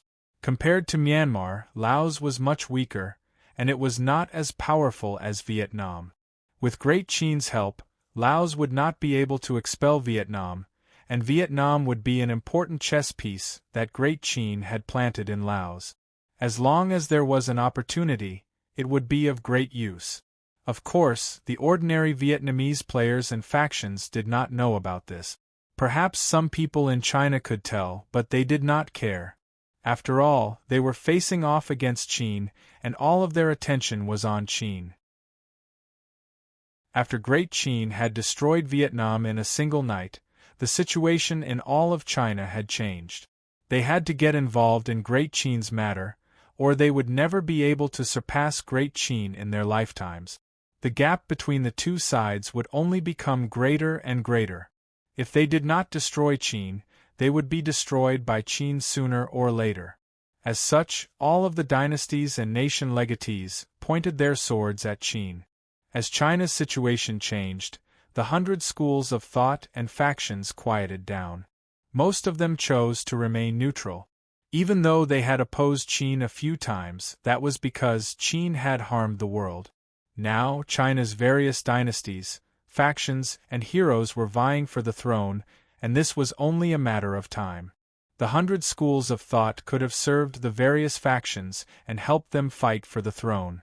However, things were different this time. The rise of Qin's empire was simply too shocking, and the 100 schools of thought had been hostile to Qin several times.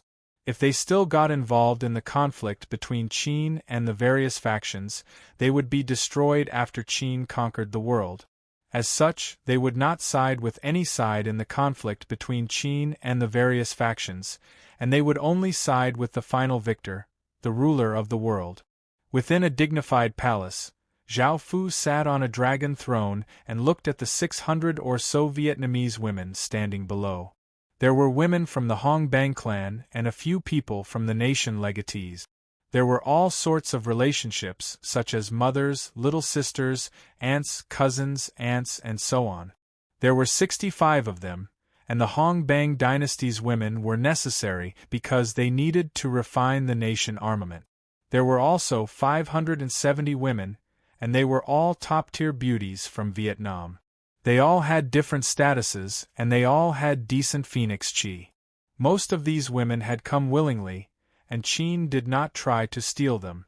When Vietnam had fallen, some of these women had been sent over by Vietnamese families, some wanted to give their families a safe place to live, and some had come for themselves. Their reasons were all different, but in the end, they were all gathered in the palace. Adding on the Vietnamese women from before, it could be said that 80% of Vietnam's top-tier beauties were gathered in Qin, and this was something that countless men could only dream of. To be able to gather a nation's beauties for someone to enjoy, even the author could not help but curse at them. Zhao Fu calmly looked over. Li Si had already obtained information about these women and was writing an imperial edict, which he then handed to Zhao Fu. Zhao Fu took out the Qin seal and pressed it against the imperial edict, causing the imperial edict to be imbued with the power of the Qin Empire. The Qin seal was the royal seal of Qin, and it controlled all of Qin's power. Before, Zhao Fu had used the imperial ruler's seal in place of the imperial ruler's seal, but he did not need it anymore. After all, the imperial ruler's seal was China's clan armament, and it was not very suitable. Now, it was not as easy to confer titles on these women. After all, they had established a kingdom, and even Zhao Fu had to follow some rules and regulations. Li Si stood beside Zhao Fu and read out the women's names before the imperial edict in his hand turned into rays of black light that entered the women's bodies. Immediately, a massive wave of phoenix chi flowed out like a fountain, giving off massive sounds. Zhao Fu was quite surprised at how massive this phoenix chi was. Countless traces of phoenix chi were drawn out by a formless energy and floated out of the palace. Scree! A massive aura exploded out, shaking the heavens and earth. Clouds swirled, and the heavens and earth dimmed as a phoenix's cry sounded throughout all of Qin.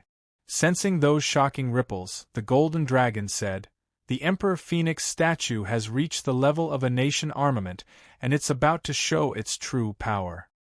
Hearing this, Zhao Fu felt quite surprised and delighted because even the golden dragon had been shocked by the Emperor Phoenix statue's abilities. If it was given enough phoenix chi, it could even surpass a clan armament's power. After coming out of the palace, Zhao Fu looked up at the 1,000-meter-wide golden phoenix in the sky. It elegantly flew about with countless birds around it, and it gave off a golden aura that dyed the entire sky gold. Chapter 881. All of Qin's subjects felt a wave of energy descend upon them, and their injuries gradually became better. Their bodies seemed to become more lively than before. All of Qin's fate became purer, and the massive amount of Qin's fate seemed to have been stabilized by some sort of energy. It felt more solid than before, and it would not dissipate or leak out easily. This was most likely the effect of phoenix chi. Phoenix chi was something that stabilized the foundation of an empire. However, this was only one of the effects of the Emperor Phoenix statue.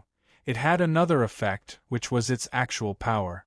Qin had already collected many women with large amounts of phoenix chi, and now, he had collected 80% of the women in Vietnam with large amounts of phoenix chi, causing the Emperor Phoenix statue's power to reach the level of a nation armament. In other words, it would give power that could rival a nation armament to Zhao Fu. However, it would not consume fate but phoenix chi. Qin now had an additional nation armament, and the Emperor Phoenix statue could evolve and even surpass a clan armament's potential. The Emperor Phoenix statue's effects were not just this.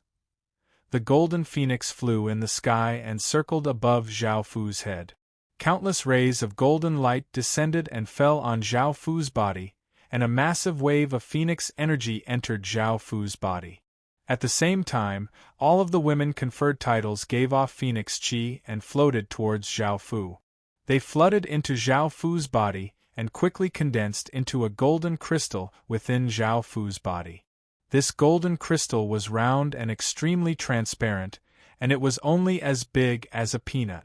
It gave off a powerful wave of phoenix energy and a powerful aura of fate. Following this, the abnormal signs gradually disappeared, and the golden phoenix turned back into the Emperor Phoenix statue and stood on the Heaven Prayer platform. "Congratulations, Your Majesty! Congratulations, Your Majesty!" Seeing this, everyone understood that this was a good thing, so they all congratulated Zhao Fu and showed their sincerity towards him. Zhao Fu sensed the power in his body and responded with a smile. He returned to the main hall and looked at the women below. "You've all done well this time, so I'll reward you. You can all leave, but the women from the Hongbang dynasty will stay." The women felt quite delighted. They had not done anything yet and they had already received a reward. They thanked Zhao Fu and left with the palace maids. Only a dozen or so women from the Hongbang dynasty were left behind, and they all looked at Zhao Fu with expressions of anger and fear. A beautiful woman angrily said, "Now that the Hongbang dynasty has been destroyed by you, you can do whatever you want, but I won't obey you." "Mother! This person killed my brother and wiped out the Hongbang clan. He is our greatest enemy. We will never obey him. At most, we will die. I am not afraid." A beautiful young lady stood up. She had a strong will to stand up. "That's right. Yes. At most, we will die. I heard that Qin's imperial prince is quite perverted. Once he destroys a faction, he will definitely rape his wife, and he won't even let off his cousin's women. I won't obey him either. If you have the ability, kill me." A valiant-looking woman stood up and said resolutely. A few other women nodded, but some of them looked at Zhao Fu in fear. They seemed to be completely obedient and would not object to anything. Facing these women, Zhao Fu lightly smiled as he walked down from the throne. He did not mind what they had said before, as he had heard too many of them. Looking at them, Zhao Fu said, "Let's go. In the future, I'll let your family and relatives live." This caused the women's expressions to fall. Thinking about their family and relatives, they could only fall silent and follow behind Zhao Fu. Within the trial building, powerful crashing sounds could be heard, and the scene was quite obscene. Zhao Fu put on his clothes and took the scarlet ghost statue, which did not resist at all, and left behind a group of women paralyzed on the ground. Once again, the 10 generals were gathered and the grand refinement of heaven and earth was conducted. A loud rumbling sound rang out in all directions as the heaven and earth spiritual chi frantically gathered and compressed, forming a gigantic cauldron. A formless flame ignited and began to refine the crimson ghost statue. The 100,000 Vietnamese indigenous residents were already prepared, and they all knelt on the ground and shouted that they were willing to serve Qin's subjects and serve the Qin Empire. All of the scarlet ghost statue's aura was burned away by the formless flame, and Qin's fate madly flowed in. The scarlet ghost statue devoured countless traces of Qin's fate. Boom! A massive explosion sounded out as the massive cauldron in the sky turned into spirit chi and dissipated. A statue giving off a blood-red light appeared in the sky, giving off an incredibly powerful aura. The scarlet ghost statue's appearance did not change much and was still the same as before. However, it no longer gave off a blood-red light but a blood-red light. The scarlet ghost statue looked even more ferocious and gave off a murderous and evil aura. The statue slowly descended and Zhao Fu caught it. He looked at it and gave a pleased smile before naming it the Scarlet Ghost statue, the Qin Ghost statue. Now, Qin's nation armaments included the 12 metal colossi, the nation-suppressing pillar, the Demon King ancestral saber, the Qin Ghost statue, and the Emperor Phoenix statue. They also had 2 clan armaments, which were the Imperial Ruler's seal and the Qin Emperor Peacock. It could be said that Qin's strength was monstrous, and it was almost impossible for anyone to have so many nation armaments. Zhao Fu placed the Qin ghost statue next to the city heart and allowed it to be nourished by Qin's fate, and this matter concluded. Now, it was time to deal with the 230 regions in Vietnam. Even though these regions had been conquered by Qin and counted as Qin's territory, they were only occupied territories and did not count as Qin's true territory. Only by obtaining Qin's true territory could a kingdom level up. In order to make these regions Qin's true territory, Zhao Fu first had to clear out all of the factions and gain control over these regions. He then had to build a great wall to protect these regions, and only then would they count as Qin's true territory. However, most of Qin's soldiers were tied up by the various factions, and they did not have many soldiers to clear out these regions. After discussing with the city lords, they decided to first build a great wall to protect these regions. This was because there were already Qin's soldiers on both sides, so they could defend against attacks from the other two kingdoms. With their protection, building the Great Wall would not be a problem. After building the Great Wall, they could slowly clear out these regions. Now that Qin had a large population, even though there were many soldiers, Qin could still form some militia to clear out regions. Chapter 882. While Qin was preparing to construct the Great Wall and clear out regions, the various dynasty legatees also started to move. People wearing cloaks that covered their appearances and auras walked into a hidden room. There were 30 or so of them, and they sat in a circle. When they took off their cloaks and revealed their appearances, everyone was shocked to find that they were all legatees of kingdoms. There were dynasty legatees and nation legatees, and even Great Xia's legatee, CG, was here. Apart from Qin, all of the dynasty legatees were here, and there were 20 or so other legatees. Of course, it was not a good thing for them to secretly gather here. Now that Qin had established a kingdom, it was a great threat to all of China, and they only had one goal, which was to destroy Qin. They still remembered the lessons from before, and they did not have much confidence, so they were discussing what they should do. After all, they had entered the final stages of the chaotic world, and even if Qin was destroyed, there would not be any foreign invasions. As such, they did not have to worry about the consequences of Qin being destroyed. The Xia dynasty, Shang dynasty, Zhou dynasty, Han dynasty, Jin dynasty, Sui dynasty, Tang dynasty, Song dynasty, Yuan dynasty, Ming dynasty, and Qing dynasty were gathered here. They had 11 nation armaments and countless soldiers, and if they allied together, very few people could stop them. What's more, there were 20 or so nation legatees joining in. With their strength, even a large kingdom would not be able to defend against their attack. Only Great Qin could make them feel so fearful and willing to gather together. Sitting at the top, CG said seriously, "The dynasty legatees can send out 4 million soldiers, and each of the nation legatees can send out 2 million soldiers. That way we can have 100 million soldiers. At the same time, the dynasty legatees can send 50 city lords and the nation legatees can send 20 city lords, so we can have around 1,000 city lords. However, this kind of strength is still not enough, and we need to ally with even more factions. We can't just limit ourselves to China or the Midland continent, we can also use special methods to destroy Qin." At this point, a trace of a smile appeared on CG's face. He took out many more letters and handed them to the crowd, causing everyone to feel delighted. These letters were not from China, but from many countries nearby. Oleg, who was also an inheritor, had also decided to take action.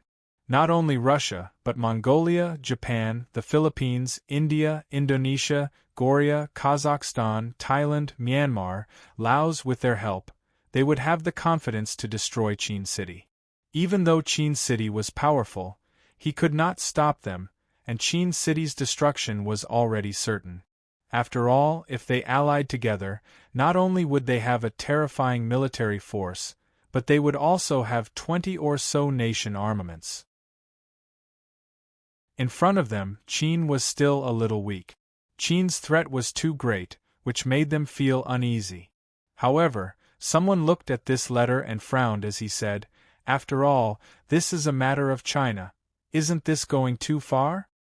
Hearing this, someone immediately mockingly retorted, "What's the point of caring that Qin City is from China? Could it be that you can resist Qin City with your strength? Only by allying together and using any means necessary will you be able to destroy Qin City. Otherwise, you'll be destroyed by Qin City. Do you want to be destroyed by Qin City?" Hearing this, the person who had been speaking sighed and did not say anything else. At that moment, the entire Midland continent fell silent, as if a storm was brewing. This feeling of danger and suppression caused countless ordinary people to feel something, and they could not help but look towards Qin City. A storm was about to arrive. "Suja, what business do you have with me?" A cheerful-looking woman with a seductive figure sweetly smiled as she looked at the handsome-looking young man in front of her. The handsome-looking young man was called Suja, and he was the legatee of a large family. He was quite talented and handsome, so he was naturally liked by countless women. The woman was called Bai Lo, and she was a member of Flower Moon. She and Suja had been dating for 4 years, and they were incredibly sweet and had a good relationship. They had long since decided to marry each other. Because Flower Moon forbade too much intimate contact with any faction, this was the foundation of Flower Moon, which was to maintain neutrality. Naturally, this kind of relationship was forbidden, so the two of them could only hide their relationship until now. Suja lightly smiled as he hugged Bai Lu and looked down at her lovingly as he said, "Of course it's because I missed you." Bai Li's heart warmed, and she gave a sweet smile as she hugged Suja tightly. "Lulu, I have something to tell you," Suja suddenly said as he held Bai Lu in his arms. "What is it?" Bai Lu said softly in Suja's arms. At that moment, Suja started to feel quite nervous and said, "Can you give me the information that Flower Moon has on Qin?" Bai Lu felt quite startled and looked up at Suja as she asked, "Why do you want information on Qin?" "Right now, Qin and Flower Moon are working together, so I can't agree to this." Suja's heart sank, but he still explained, "Qin is about to be destroyed. This time, Flower Moon has gathered 30,000 or so city lords and 700 million soldiers, and there are even people you wouldn't expect to help. Qin is definitely going to be destroyed.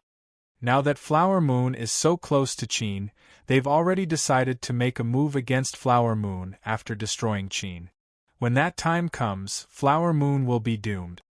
Also, even though you're working together with Qin, Qin is always on guard against you. He even captured your women for fun and hasn't released them yet.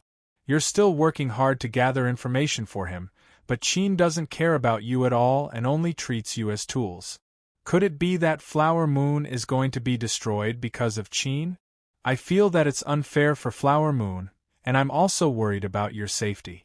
I'm sure that because Flower Moon is on guard against Qin, you haven't obtained much information, right? Perhaps anyone can provide this kind of information. As long as you don't say anything, no one in this world will know." Hearing this, Bai Lu hesitated. She did not have a good impression of Qin, and she did not have much information on Qin. However, she knew more than the other factions. Chapter 883. After all, this matter concerned the entire Flower Moon, and it was incredibly important. Thinking about her sisters, Bai Yu could only reject Suja. Suja was not angry and continued to explain gently, "Lele, it's just a piece of information that isn't too important to Qin. It's just a piece of information that isn't too important to Great Qin, so Great Qin won't know that it was you. Also, I'll tell you who's coming." At that moment, Suja whispered something into Bai Yu's ear, causing her expression to turn pale. "They're really coming? They're going to destroy Qin together? Are you crazy?" Suja lightly laughed as he said, "Now you know how confident they are. They'll definitely destroy Qin. I can guarantee you that no one will know that it was you who leaked the information. Also, the various dynasty legatees have promised that as long as you provide them with information about Qin, they won't act against you in the future. Bai Yu thought for a moment and thought about her sisters in Flower Moon before lightly nodding and agreeing. This time, Qin was in danger. After hearing about this, all of China's factions looked quite serious because the power gathered was quite terrifying. With Qin's power, it would be very difficult for him to resist, and they did not even have the right to resist. If I had known this would happen, I would not have sided with Qin. Those people were simply too shameless, gathering so many people to attack Qin. How could Qin resist? Many of the factions that had sided with Qin regretted their decision. They had never thought that the dynasty legatees would gather so many people to attack Qin. 30,000 city lords and 700 million soldiers. This sort of power was enough to conquer a continent. It was simply too crazy. Why did so many factions hate Qin?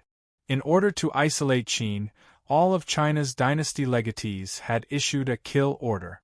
Any faction related to Qin would be annihilated, and not a single person would be spared.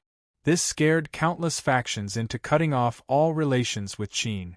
After all, the power gathered by the dynasty legatees was simply too monstrous. Let alone destroying Qin, they could even destroy a continent. The voices that had been suppressed surfaced again. Originally, they hated Qin, but as Qin's threat grew, they naturally didn't dare to say anything because they were afraid of Qin's revenge. Now that Qin was about to be destroyed, they were naturally the happiest people. They were no longer worried about Qin's threat. Those voices were naturally unpleasant, such as the following. Trash Qin, continue to be so arrogant. Now I'm going to F***ck your mother, what can you do to me? He's just a piece of trash. I want to F***ck up Qin. I've long been annoyed by that B****, but I've been enduring it. That Prince Qin is just a dog. The heavenly Tao is a good karmic cycle. Now let's all take revenge. Follow the various forces and kill all of Qin's men. Take their women and make them slaves. Yeah. Killing that bitch Qin? Isn't that bloody brutal? Wasn't that inhumane? He killed so many people, so he deserves retribution.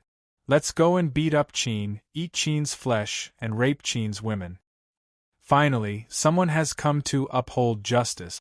We're going to kill all of Qin's men. They're not humans, they're worse than beasts. Originally, Qin had been welcomed and respected by countless people after the founding of the People's Republic. Now, his status had fallen greatly. He was like a rat on the street that everyone wanted to beat up. Everyone avoided him as much as they could, afraid to have anything to do with Qin. Even a few people from the Ying family, who supported Prince Qin the most, were shaken, but they were forcibly suppressed by several family heads. When Flower Moon heard this news, it was also somewhat uncertain. Some people said that they should cut off their relationship with Qin. After all, among the player forces, Flower Moon was the closest to Qin. If Qin was destroyed, then Flower Moon would also be destroyed. Even Qin was unable to resist that power, so how could Flower Moon resist it? Only by cutting off their relationship with Qin could they survive. Otherwise, they would be destroyed like Qin, and they would also die. There were many people in Flower Moon who thought this way, and seeing this, Bai Lu felt somewhat at ease.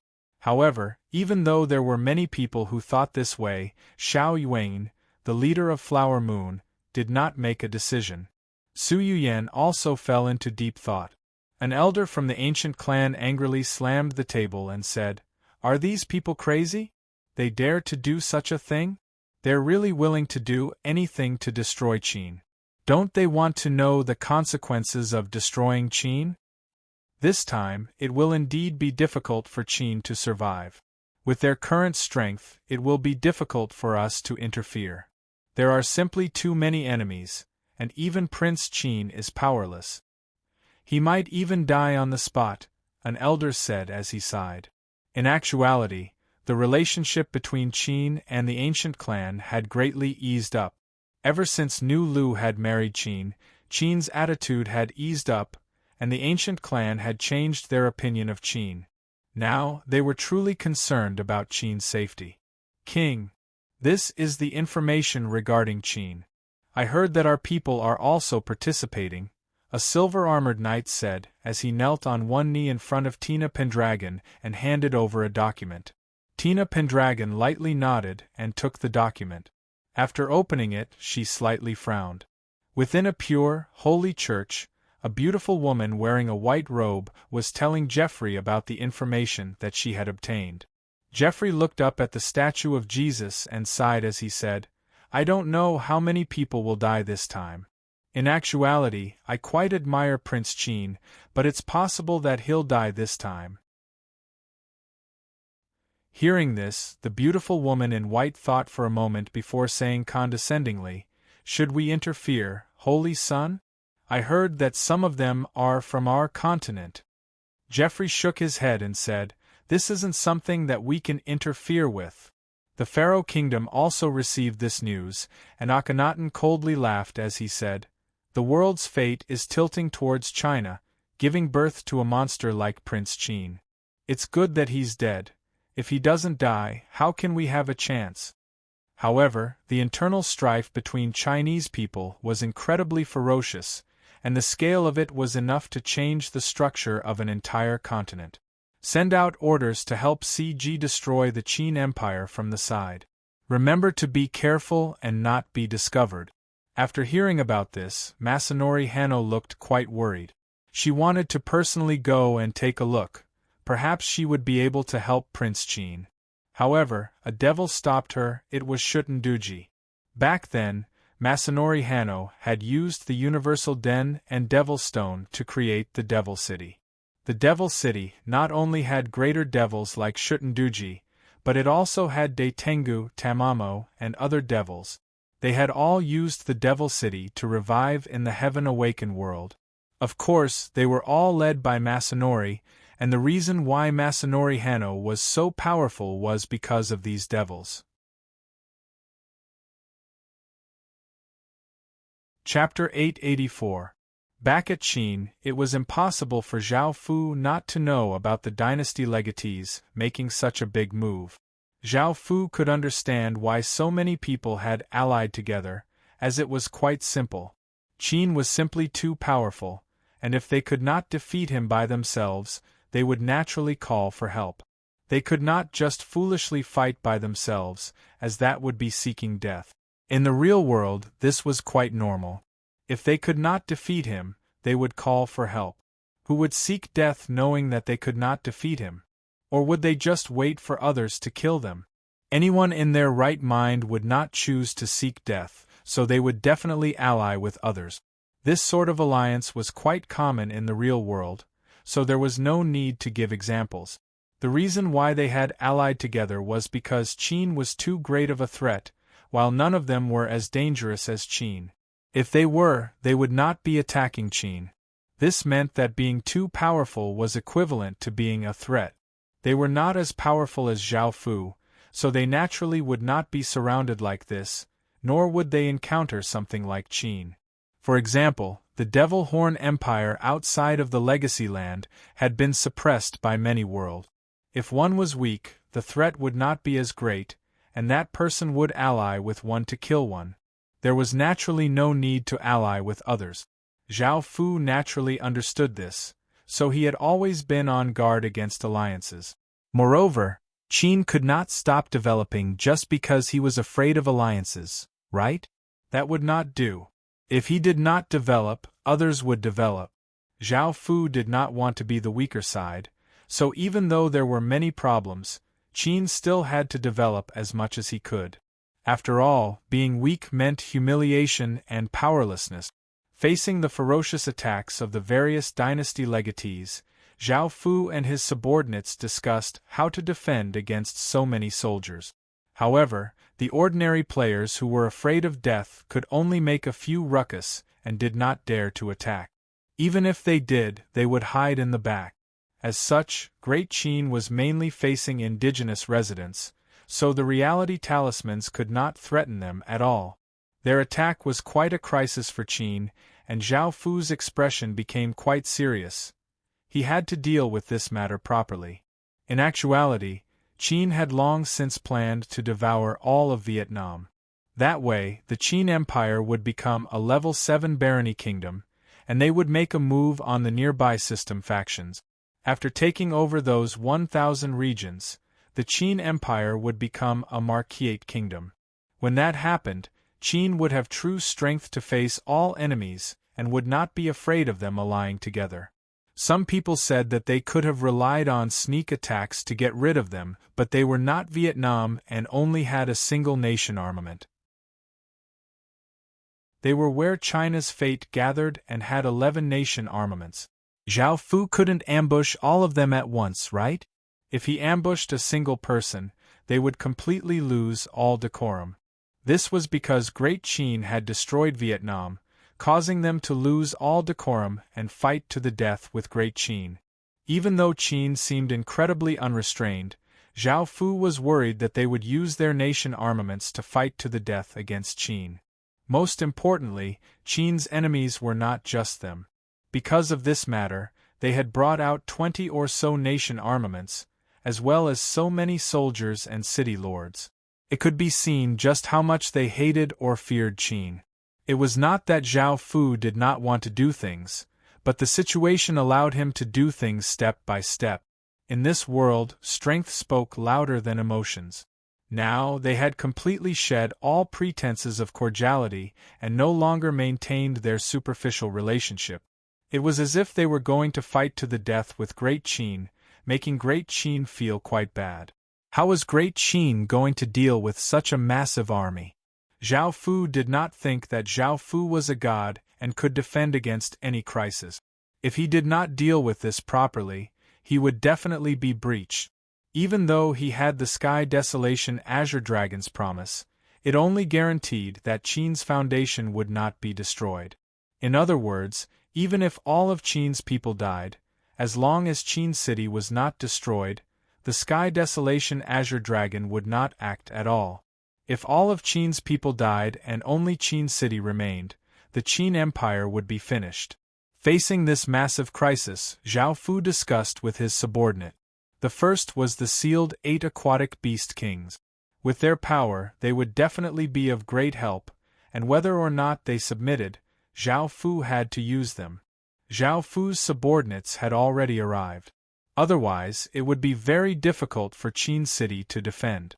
It would be best if they submitted, but if they were unwilling, Zhao Fu could only use the Golden Dragon's method to wipe out their wills and turn them into puppets. However, they would lose their potential to develop in the future. However, at a time like this, Zhao Fu had no choice but to use special method. After the meeting, Zhao Fu planned to leave the Qin Imperial Palace. However, when he passed by a courtyard, a woman in her 20s who was dressed in green and had sword-like eyebrows suddenly called out, "Wait!" Hearing this, Zhao Fu stopped and turned to look at the woman and the people next to her. When Zhao Fu had passed by, he had heard them talking and laughing, but because he was busy, Zhao Fu did not care. "How dare you? How dare you speak to His Majesty like this?" At that moment, the minister next to Zhao Fu started to loudly berate the woman. The green-clothed woman came back to her senses and bowed to Zhao Fu as she said, "This concubine, Gongsun Zhu, greets your majesty." The women next to her started to feel nervous and also bowed to Zhao Fu. Hearing how she addressed him, Zhao Fu understood that she was one of the women who had been conferred titles. However, Zhao Fu had never paid much attention to so many women, and he had forgotten about most of them after conferring titles. "Is there something you need?" Zhao Fu asked as he felt that this woman looked quite familiar. The green-clothed woman was Gongsun Zhu, and she looked at Zhao Fu's chest as she softly smiled and said, "Your Majesty, you must have obtained the clear sable sword, right? Is it because the clear sable sword's heart is benevolent, and every time your Majesty kills, your heart will ache?" Hearing this, Zhao Fu felt quite surprised and asked, "How do you know about this? How did you know?" Gongsun Zhu explained in a clear and melodious voice. This concubine is from the Gongsun family, and this sword has been with the Gongsun family for many years, so I naturally know about this sword. Hearing her explanation, Zhao Fu suddenly thought of a young girl, which was Gongsun Lin. Zhao Fu had met this young girl a long time ago, and she had forged 2 gold-grade equipment for Qin. However, Qin had not been able to keep her, and she had left in the end. No wonder this woman looked so familiar. She looked quite similar to Gongsun Lin, and she was also from the Gongsun family. Zhao Fu couldn't help but ask, "Who is Gongsun Lin to you?" Chapter 885. In the end, the 3 aquatic beast kings were unable to endure the immense pain and were willing to submit to Zhao Fu. Zhao Fu coldly harumphed, "These fellows just won't give up until they see the end of the road. They just need special methods." Now that he had subdued 8 aquatic beast kings, Zhao Fu felt much more confident. With their strength, they would be of great use.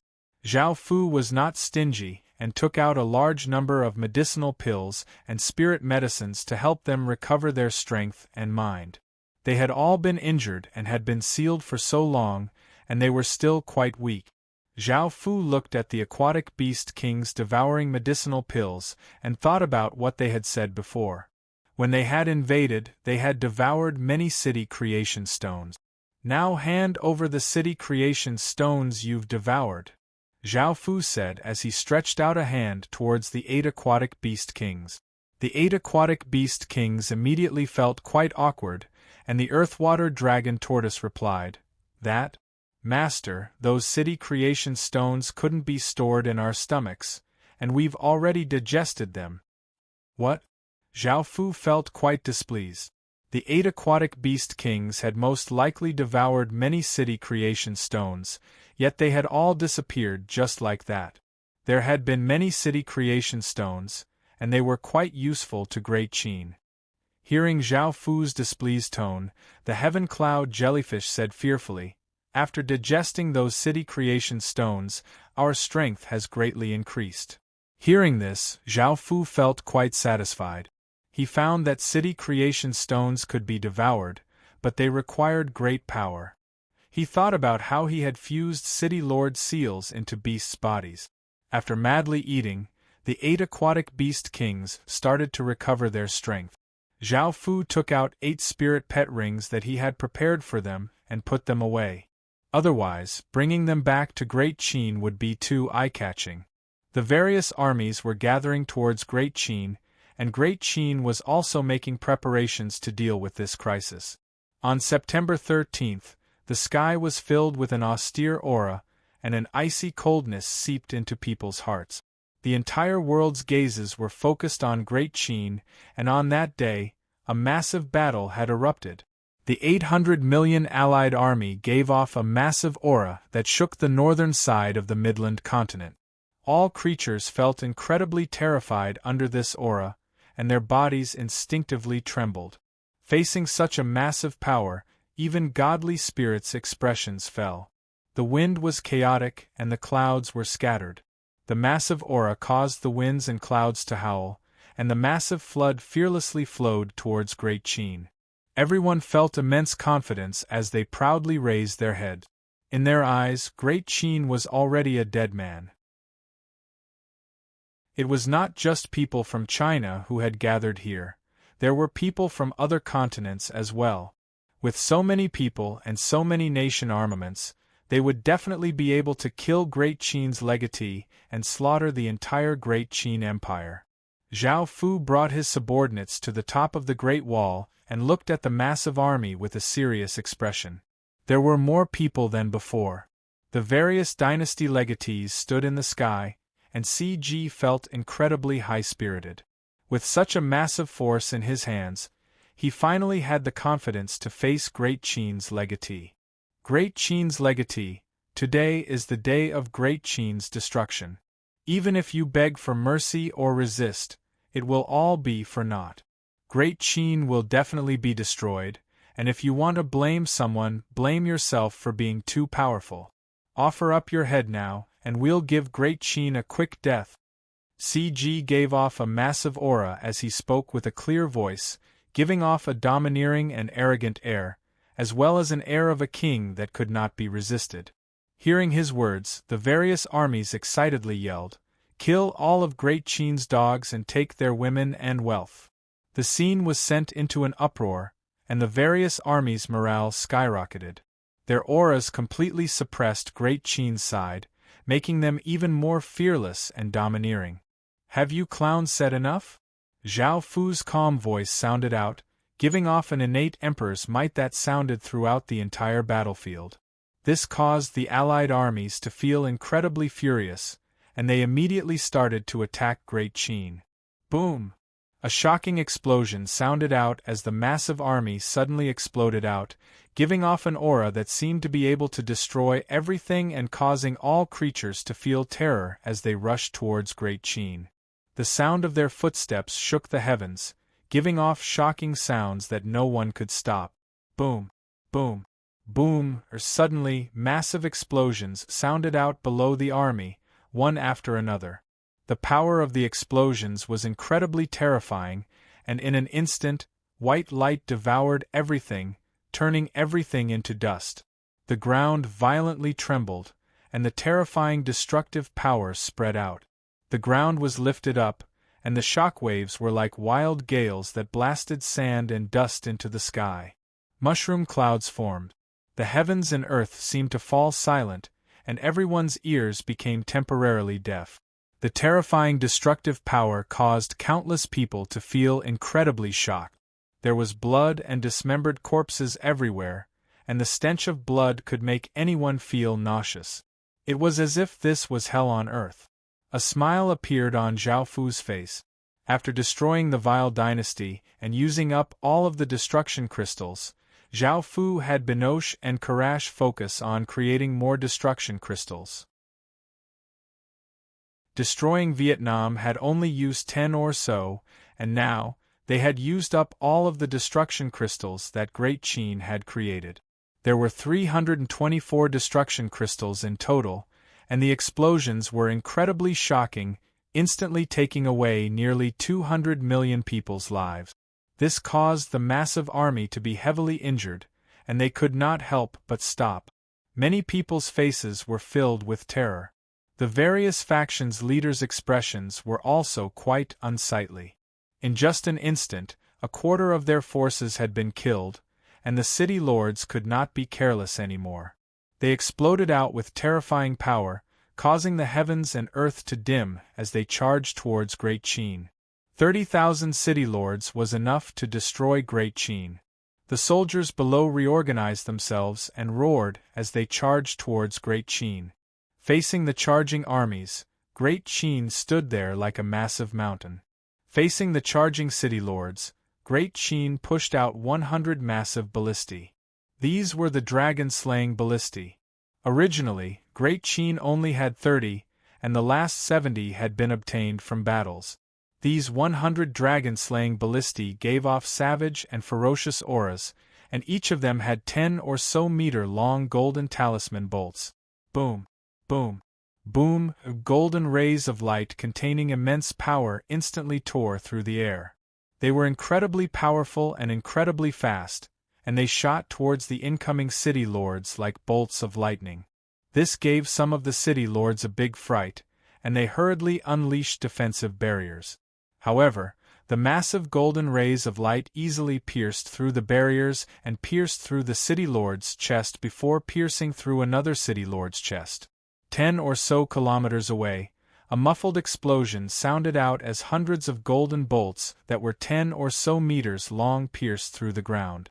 There were 2 or 3 city lords' corpses on them, creating a horrifying scene. Chapter 886.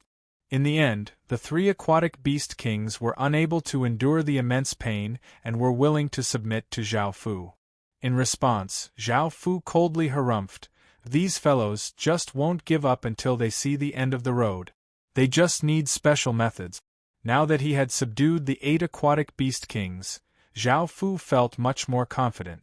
With their strength, they would be able to make a huge difference. Zhao Fu was not stingy and took out a large number of medicinal pills and spirit medicines to help them recover their strength and mental energy.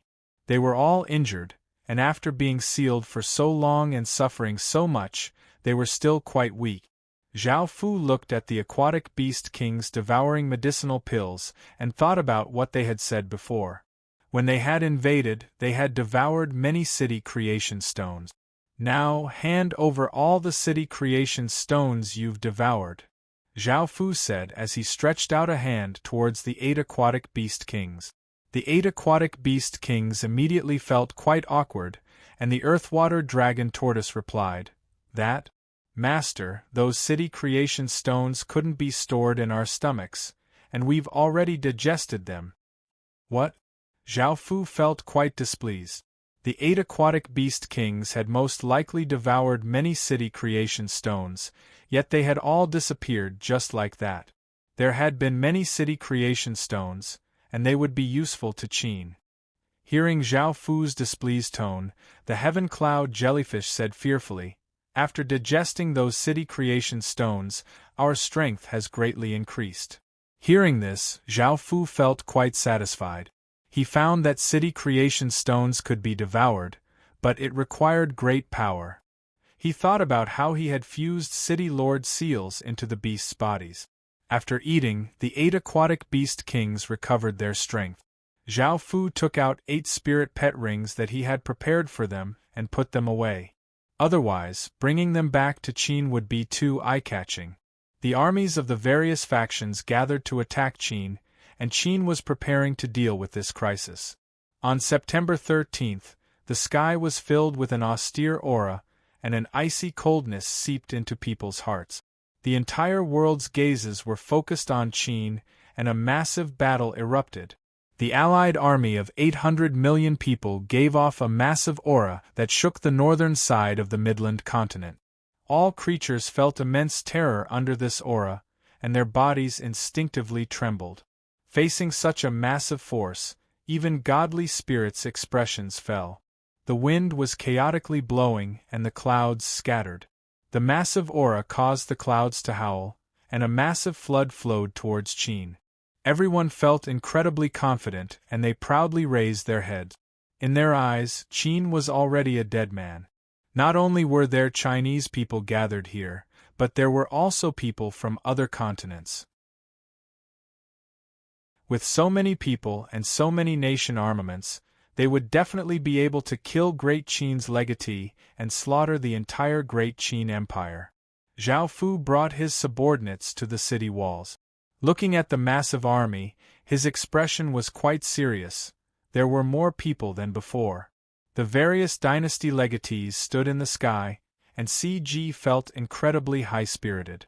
With such a massive force in hand, he finally had the confidence to face Qin's legatee. Legatee Qin, today is the day that Qin will perish. Even if you beg for mercy or resist, it will be futile. Your Qin will definitely perish, and if you want to blame someone, blame yourselves for being too powerful. Offer up your head, and we'll give Qin a quick death. CG gave off a massive aura, and his voice was incredibly loud and clear. He gave off a domineering and proud aura, as if he couldn't be resisted. Hearing his words, the various armies excitedly yelled, "Kill that dog Qin and take his women and wealth." The scene was sent into an uproar, and the morale of the various armies rose. Their auras completely suppressed Qin's side, making them even more unrestrained and domineering. "Have you clowns said enough?" Zhao Fu's calm voice sounded out, giving off an emperor's might that sounded throughout the entire battlefield. This caused the allied armies to feel incredibly furious, and they started to attack Qin's legatee. Boom! A shocking explosion sounded out as the massive army suddenly exploded out, giving off an aura that seemed to be able to destroy everything and causing all creatures to feel terror as they rushed towards Qin's legatee. Boom! Boom! Boom! Suddenly, massive explosions sounded out below the army, one after the other. The power of the explosions was extremely terrifying, and white light devoured everything, turning everything into dust. The ground violently trembled, and the terrifying destructive power stretched out. The ground was lifted up, and the shock waves were like wild gales that blasted sand and dust into the sky. Mushroom clouds were formed. The heavens and earth seemed to fall silent, and everyone was temporarily deafened. The terrifying destructive power caused countless people to feel incredibly shocked. There was blood and dismembered corpses everywhere, and the stench of blood could make anyone feel nauseous. It was like hell on earth. A smile appeared on Zhao Fu's face. After destroying the vile dynasty and using up all of the destruction crystals, Zhao Fu had Binoche and Karash focus on refining more destruction crystals. Destroying the Vietnamese kingdom had only used 10 or so destruction crystals, and now they had used up all of the destruction crystals that Qin had refined. There were 324 destruction crystals in total, and the sounds of them exploding could shake the heavens and earth. They instantly took the lives of nearly 200 million people, and the massive army was heavily injured. They could not help but stop, and many people's faces were filled with terror.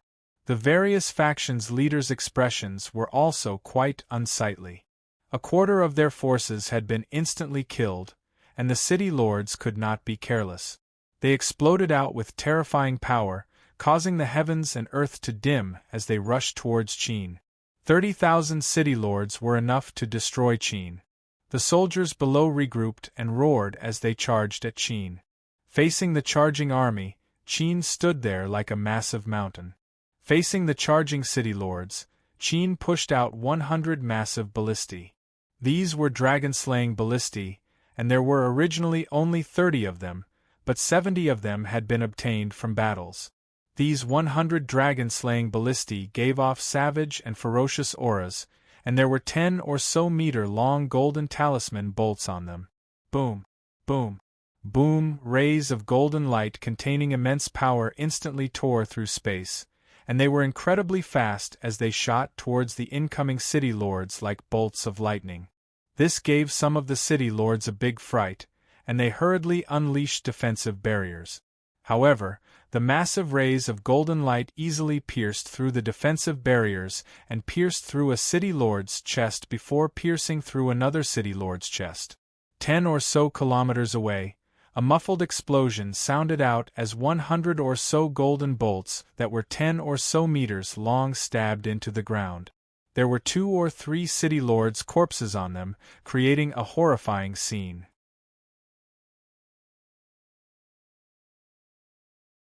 Chapter 887.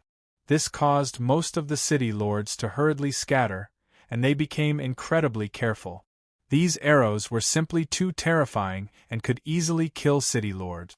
Luckily, there were only 100 of them, or else everyone present would have died. However, only 200 or 300 city lords had died, which was not much to the 30,000 city lords. Because of the deaths, the other city lords continued to charge forwards with killing intent. Roar! Roar! Roar! Dragons' roars sounded out as wyverns appeared, bringing with them massive icy blasts and flames. There were 2,500 of them, and most of them were 150 meters long and gave off powerful dragon's might. They opened their massive mouths and breathed out icy blasts and flames. The city lords at the front did not expect so many wyverns to suddenly appear. The 1,000 or so city lords at the front were attacked by the 2,500 wyverns, and 600 or 700 of them were burned to death or frozen to death. The remaining city lords were also heavily injured. How did Qin have so many wyverns?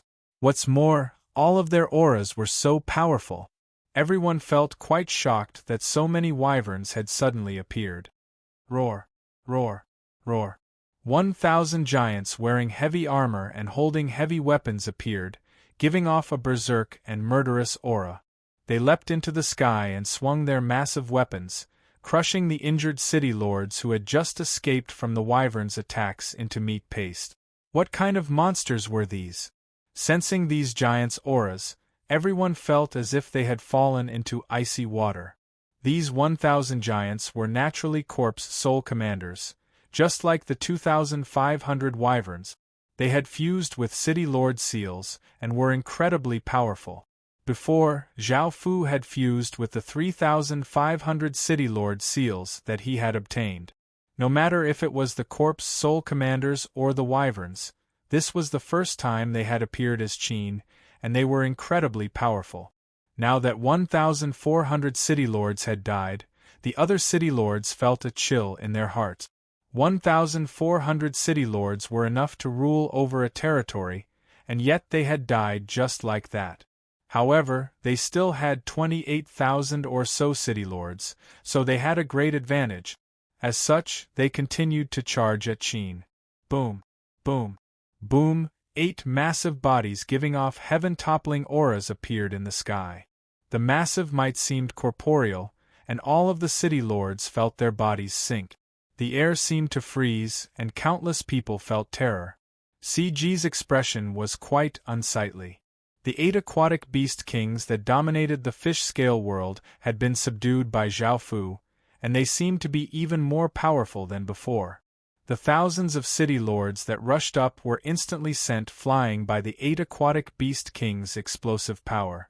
If they had to face the aquatic beast kings by themselves, they would have been instantly killed.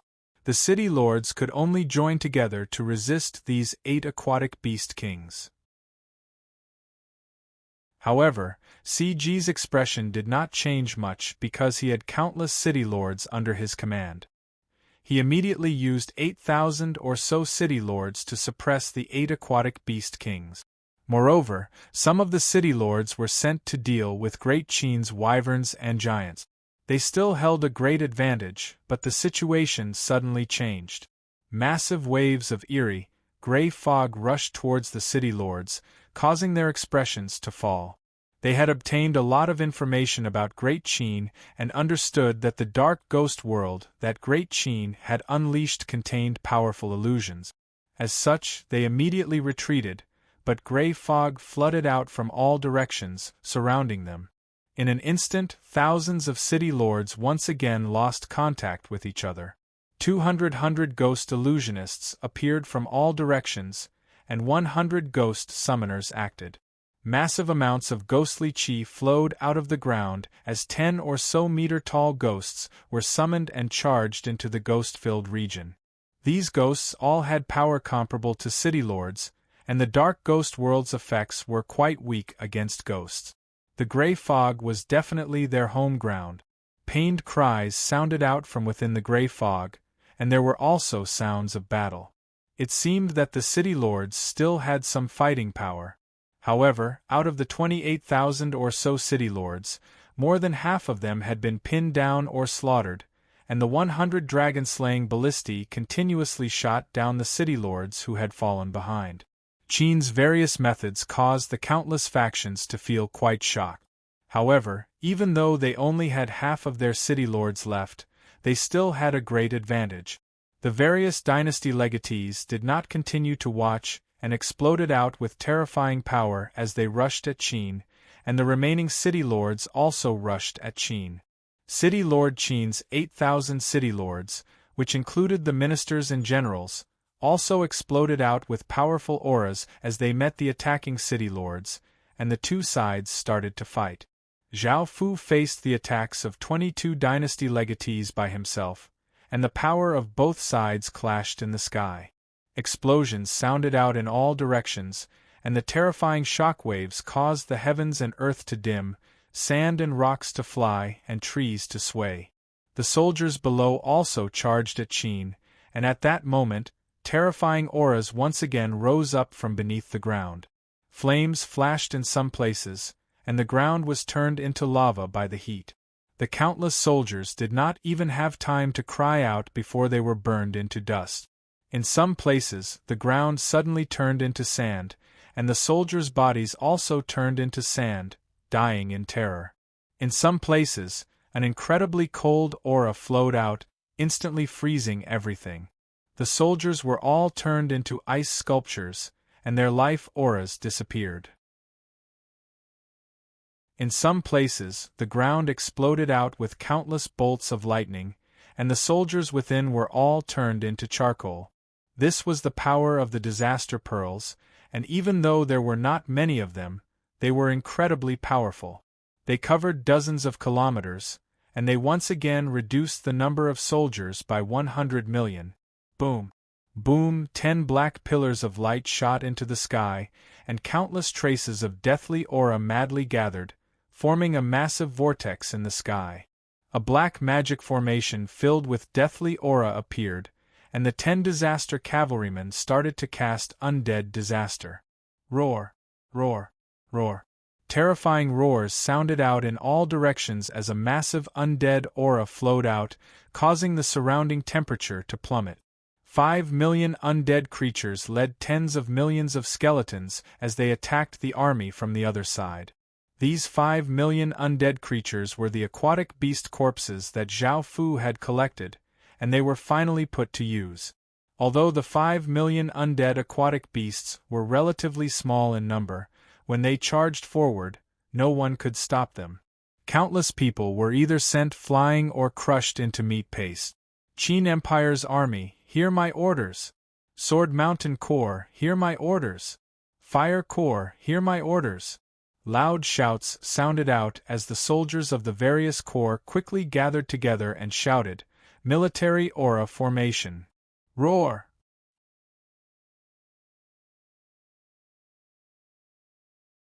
Chapter 888. Xing. A sword hum tore through the sky as countless traces of white aura condensed into a 200-meter-long sword of light, giving off an ocean-like sword chi. Bang! An intense burning sound could be heard as countless traces of fiery aura condensed into a 300-meter-tall woman that gave off a searing heat, causing the surrounding temperature to rise. The 13 corps all condensed different things, and it was as if 13 peerless godly items had descended. They gave off massive auras that shook the heavens and earth, and even those extremely far away could feel how terrifying this power was. Following this, they started to slaughter. The black dragon gave off massive black auras as it rushed towards the various armies. The black dragon rampaged through the armies, and tens of thousands of soldiers were sent flying.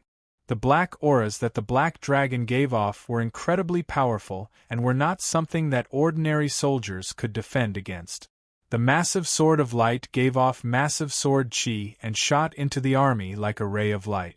In just an instant, hundreds of thousands of soldiers had been soundlessly sliced into countless pieces. Fire Woman, who gave off massive flames, also flew towards the army. The sea of flames burned countless soldiers to death. The 13 corps auras gathered and started to madly slaughter. It was difficult to imagine that the 13 corps could kill 200 to 300 million soldiers without being able to resist at all. At that moment, Qin's other soldiers pushed out ballistae, and the soldiers drew their bows and started to attack the soldiers near the Great Walls. Occasionally, ordinary talisman bolts would shoot out. Even though these ordinary talisman bolts were not as powerful as the golden talisman bolts, they were more than enough to instantly kill dozens of soldiers. Qin had used up almost all of his abilities against the city lords and soldiers, and he did not have any strength left. If he did not use all of his abilities, he definitely would not be able to stop them. This was Qin's true strength, and it caused countless factions to feel incredibly shocked.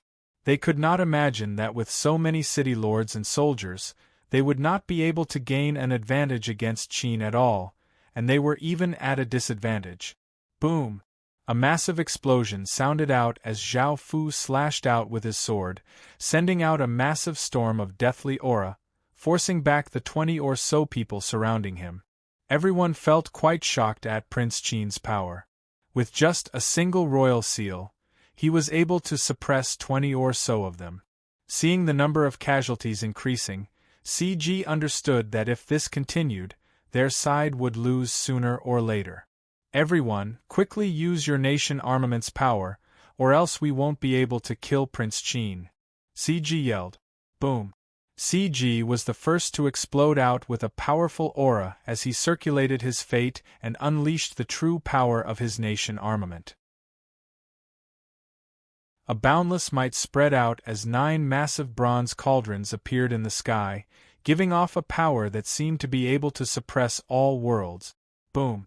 Another massive explosion sounded out as a world-shaking power suddenly appeared. A tall and luxurious ancient building slowly appeared in the sky, and it was covered by countless rays of starlight and gave off a boundless mysterious aura. Boom! A massive explosion once again sounded out as a shocking power exploded out. A wordless stone steel appeared in the sky, giving off the aura of a godly spirit descending, causing all living things to tremble. Boom! A massive explosion sounded out as a terrifying and peerless power suddenly appeared in the world. A crimson sword slowly appeared in the sky, dyeing the entire sky red and giving off a terrifying sword aura that seemed to be able to slay dragons. The 11 nation armaments exploded out with their full power, giving off a heaven-toppling aura that tore through the heavens. The weather seemed to change, and the sun and moon seemed to dim. The entire human world felt these terrifying ripples, and they could not help but feel terror as their bodies trembled. Almost everyone in the human world knew about this massive battle. Sensing these massive ripples, one could imagine how intense and terrifying the battle was. The various factions felt that Prince Qin might truly lose. No one could resist the power of 11 nation armaments, and there were still 10 or so nation armaments that had not been used yet. How could Prince Qin fight? In actuality, only the legatees of China's 11 dynasty legatees unleashed their full power. The legatees of the other dynasty legatees only used a bit of their nation armament's power and did not plan to use their full power. This was because doing so would consume a large amount of nation fate. They had come with the Chinese dynasty legatees to attack Prince Qin, and it would be best if they could destroy Prince Qin. However, if they could not, they would retreat. How could they risk their lives for China? After all, they were not Chinese people. If it wasn't for the fact that Prince Qin was too dangerous, they would not care even if all of the Chinese people died. Apart from them, many other city lords felt the same way. In fact, seeing how powerful Prince Qin was, some of them even considered retreating. However, fully unleashing the power of 11 nation armaments, and those who only used a bit of their nation armaments, was not something that Zhao Fu could deal with just a single royal seal. Prince Qin, die! CG roared as he gripped his violet sword with both hands. With his nation armament supporting him, he seemed to have the power to destroy the heavens and the earth. His sword gave off boundless violet light, and as he slashed out, he seemed to be able to slash apart anything. It was not just CG, Di Wutian also attacked. He gripped his halberd with both hands and sent his nation armament's power into it. The halberd gave off immense destructive power, and thin cracks appeared in space. Di Wutian roared as he slashed out with his halberd, seeming to be able to destroy an entire world. Lu Yi directly held his nation armament, and a crimson light covered the heavens and earth. A sword chi that seemed to be able to cut apart the heavens and earth was formed, and Lu Yi slashed out, causing a crimson dragon to give off ferocious power as it rushed towards Zhao Fu. The other Chinese dynasty legatees also attacked Zhao Fu, and the other dynasty legatees also started to use their nation armament's power to attack Zhao Fu. Boom! A shocking explosion sounded out as everything within 10,000 meters of where Zhao Fu had been was turned into primal chaos. The space around him collapsed, unable to withstand such immense power. Did he kill Qin's legatee? Everyone could not help but think to themselves, as this destructive power was simply too great. However, they were disappointed. Zhao Fu walked out from the primal chaos unscathed, and a few nation armaments floated around him. A power descended, causing everyone who had nation armaments to feel a sense of fear. However, things were not as simple as they seemed. 2 shocking powers exploded out. One was covered by demonic light, and it seemed as if there were tens of thousands of demons roaring, giving off an extremely evil demonic intent. A young man dressed in black slowly walked out. The other was filled with boundless golden light, which was quite blinding. There seemed to be countless fish swimming about, and ripples appeared in the sky. A young man covered with golden scales, giving off a heaven-destroying might, appeared.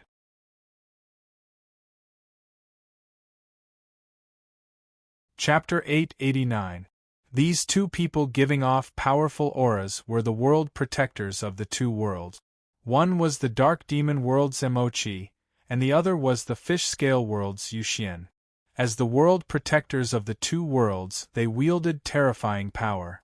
Emochi coldly looked at Zhao Fu and said seriously, "Your power is incredibly terrifying, and I admit that I'm inferior to you. Before, I didn't want to join hands with others, but you're simply too great of a threat. If we don't get rid of you, the dark demon world will be in great danger in the future. You should be proud of that." Yuxian looked at Zhao Fu seriously before looking at the 8 aquatic beast kings and said, "I really admire you for being able to subdue those 8. Before, I didn't want to get involved in the matters of you humans, but after knowing that you've awakened those 2 terrifying stars, I can only apologize for the fish scale world, but you must die today." Boom! Boom! 2 massive explosions sounded out as Emochi exploded out with his full power and even used his sect armament. Yuxian also exploded out with his clan armament, and the power he released seemed to be able to cause the heavens and earth to collapse and all living creatures to perish. "Hurry! Work together with them and kill Qin's legatee." CG, as the main organizer, shouted to the others. Evidently, he was in contact with the world protectors of the two worlds. In fact, he had given them information about Zhao Fu, causing the world protectors of the two worlds to join hand. The other Chinese dynasty legatees understood that this was the best opportunity to kill Qin's legatee, and they could not miss it. It was not that they were obeying CG's orders, but that he was right. They would only do things that were beneficial to them. For example, the army that they were leading this time was mainly because Qin was a threat to them. This did not refer to the various dynasty legatees or nation legatees, but most of the factions in the Midland continent. They were willing to join because they wanted to destroy Qin's legatee and get rid of his greatest threat. It was not that Huaxia had great appeal, but that they had a common goal to eliminate. Besides, they had a huge advantage in the beginning, so they were willing to attack Qin. Without a huge advantage, how could they get involved in this mess? They started to act for their own interests and goals, and their minds were not very unified. They had said before that it was difficult for them to kill Qin, seeing how powerful Qin was, and they would suffer a lot of losses, so they already had the idea of escaping. China's various dynasty legatees raised their nation armaments and gave off heaven-shaking power as they attacked towards Qin's legatee. The other dynasty legatees' expressions were quite unsightly, but they did not act. If they could not unleash the full power of their nation armaments, they would die if they charged up. This was not a battle they could participate in. More importantly, the other two worlds' world protectors felt that the Chinese people had gone crazy. They had actually joined forces with the other two worlds' world protectors to kill the human world's world protectors. Even though they viewed Qin with enmity and did not trust Qin, they felt that Qin was too great of a threat. However, at least Qin was still a human, while the other two worlds' world protectors posed a greater threat, so they did not trust them. If they were defeated by Qin, they would at least be able to become his subjects. However, if they were defeated by the other two worlds' world protectors, they would become slaves and die. The fish-scale world's attempt to drown all Chinese people was the best proof of this. The dynasty legatees looked at each other and felt that it was best if they did not participate. Firstly, they would consume too much fate, and secondly, they were afraid that after Qin's legatee was killed, the other two worlds' world protectors would act against them. If that happened, who could stop them? The other dynasty legatees turned into rays of light and left, not planning to participate in this matter. Emochi, Yuxian, and the other Chinese dynasty legatees did not have time to worry about them. They focused on attacking Qin's legatee. Facing his attacks, if they were not careful, they could die. On September 17th, the battle concluded. It had lasted for 4 days, and this battle was incredibly terrifying. It was definitely the most shocking battle that had ever happened in the human world, and no other battle could compare to it. That power caused the heavens and earth to collapse, and clouds to swirl. The sun and moon dimmed, the stars dimmed, mountains and rivers disappeared, and all life was lost. 10 or so regions seemed to have been forcefully wiped out, turning everything into a wasteland.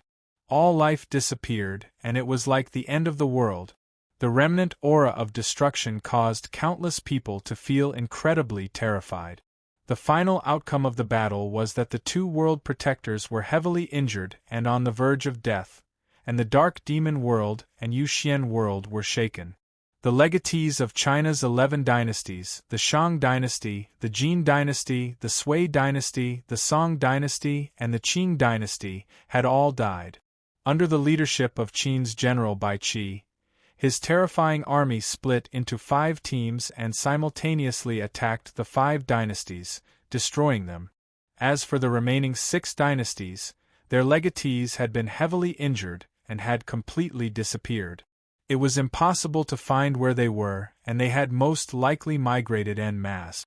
The results of this battle were that 400 million soldiers had died, another 400 million soldiers had escaped, 7,000 city lords had died, and 23,000 city lords had escaped.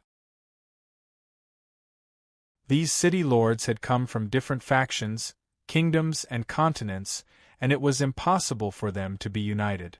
They had only been willing to attack Qin because they had a massive advantage, and seeing that the situation was bad, they had immediately escaped. No one was willing to give up their lives. On the other hand, Great Qin's casualties amounted to 6 million soldiers. In the end, the generals had taken down 5 million dynasty legatees, and 300 city lords had died. Great Qin's most important person, who was at the center of this apocalyptic battle, had most likely died as well. This battle had shaken the 3 worlds, and none of China's people had expected that Qin would be able to defend in the end. They had never thought that the other 2 worlds' world protectors would suddenly descend and work together with China's dynasty legatees to kill Qin's legatee. 400 million soldiers and 7,000 city lords had died, and this was the first time that the human world had suffered such a great loss apart from the world wars. All of China's factions had suffered great losses, and the final outcome of the battle was that China's 5 dynasties had been destroyed. This time, Great Qin's true strength had been revealed to the world. Whether it was the 8 terrifying aquatic beast kings, the countless wyverns, the terrifying giants, the ballistae that had insta-killed city lords, the destruction crystals, and the various disaster pearls, all of them had been revealed. At the same time, there were a large number of terrifying talisman arrows, ferocious and fearless undead, and the incredibly terrifying 13 core. Qin's true strength caused countless people to feel a chill. If it wasn't for this attack, no one would have known that Qin's true strength was so terrifying.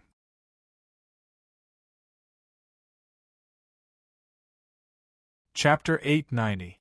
One side was happy while the other side was sad. The 100 schools of thought and sects all breathed sighs of relief, but they chose to remain neutral and did not participate in the battle. The clamoring voices once again disappeared, and it was impossible to find them. In the real world, the Ying family finally let out a sigh of relief. Qin had resisted the immense pressure, and at the same time, he reprimanded and punished those who had other thoughts. Otherwise, if Legatee Qin found out that the Ying family, the royal family of Qin, dared to have other thoughts, the entire Ying family would be punished by Legatee Qin, and the Ying family might not even be recognized. Those who were punished were willing to be punished. As long as they could stay in the Ying family and not be chased out of the Ying family, they were willing to do anything. It could be said that the situation in China was already set in stone. After this battle, China was unable to stop the rise of the Qin Empire. 400 million soldiers and 7,000 city lords had died, and 5 dynasties had been destroyed. This cruel reality proved that this was an unchangeable outcome. Even though they were being punished, they were still members of the Ying family, and the Ying family was the royal family of Qin. In the future, if the Ying family joined the Qin Empire, they would receive great benefit. At the same time, the family leaders hurried to Zhao Fu's villa, wanting to know how legatee Qin was doing. They also wanted to convey their congratulations to the person they were most proud of and admired in the Ying family, as well as their loyalty to the legatee. However, at that moment, the bodyguards stopped them and told them that Zhao Fu had not woken up yet. The family leaders understood that Qin had just won a battle and was quite busy, so they did not pay much attention to him. What they did not know was that Zhao Fu's aura was incredibly weak, and his chest was dyed red with blood. Of course, they did not know that Zhao Fu was their legatee. At this moment, the Ying family's gate was filled with people from all kinds of forces. They all congratulated the Ying family and expressed their complete loyalty to Qin, saying that they could do anything for Qin. In response, the Ying family's family leaders felt quite pleased and disdainful.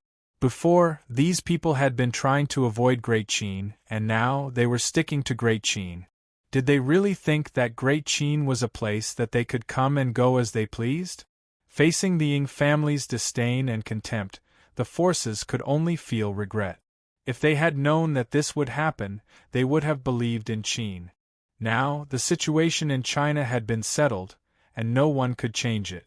Qin was destined to unify China and become a great empire. When that time came, there would no longer be Chinese, and they would have to call themselves Qins.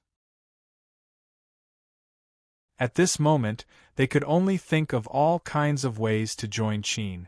Otherwise, when Qin completely unified China, they would have no chance at all, and it would be impossible for them to make a comeback.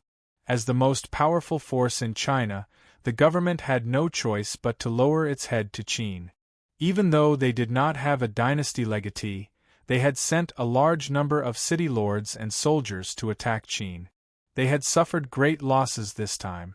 Of course, as a country in the real world, they were only showing goodwill to Qin and easing their relationship. They had no intention of submitting to Qin. A few elders in the Ying family laughed as they looked at one of the elders. Your family's new Lu is far-sighted and married Qin's legatee early on. Now, she has become legatee's most beloved concubine, and Qin's relationship with the Ying family is also very good. In the future, our Ying family's relationship with Qin should be even better because the world is destined to belong to Qin. Hurry and congratulate Qin. It's time for us old bones to move and personally meet this world-famous legatee Qin. I wonder what sort of heroic figure he is. Tina Pendragon also received this news and smiled. However, when she saw that CG had allied with the world protectors of the other two worlds to kill legatee Qin's legatee, her expression became quite serious. After hearing about this, Masanori Hano could not help but laugh. Beside her, Shutenduji lightly sighed and said, "He might destroy Japan in the future." These words caused the smile on Masanori Hano's face to fade, and after thinking about it, a trace of worry appeared on her face. After looking at the news, Jeffrey's expression became quite serious. What he was most concerned about was whether Qin's legatee was really dead or not. Over at Flower Moon, there was a group of women gathered in a hall. Many of them hoped that Xiao Yuan would change her mind and give up on working together with Qin to avoid the fate of being destroyed. Su Yuyen could only look at Xiao Yuan because her own opinion was powerless to change anything. No matter what she said, it would be useless. Xiao Yuan continued to think and did not reply. "Big sis, you've been thinking for so long, why haven't you made a decision yet?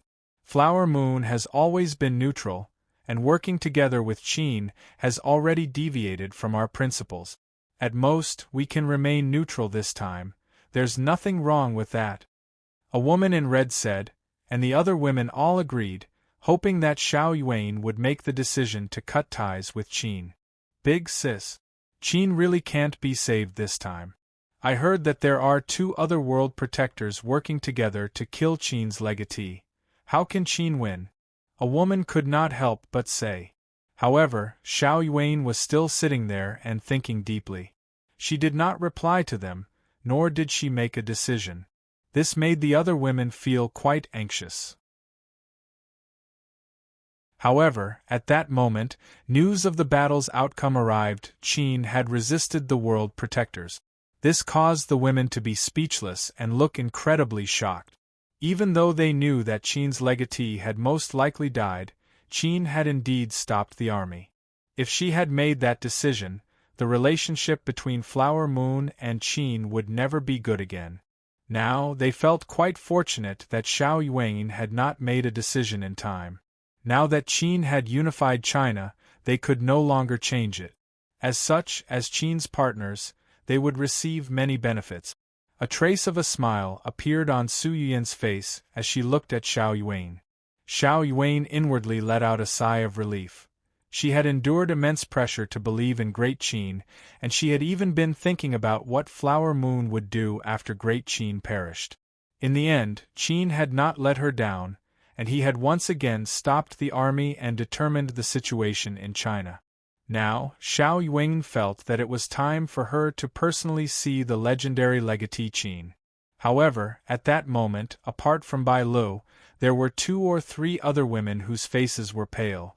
They looked at Xiao Yuan and wanted to say something, but they did not know what to say. Now, the situation was completely different from what they had expected. Thinking about the consequences of this, they almost started to cry.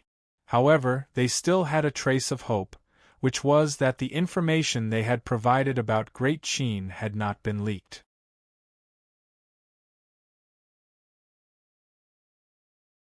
Chapter 891. Things are bad. Someone's attacking our city. Why is it someone from Qin?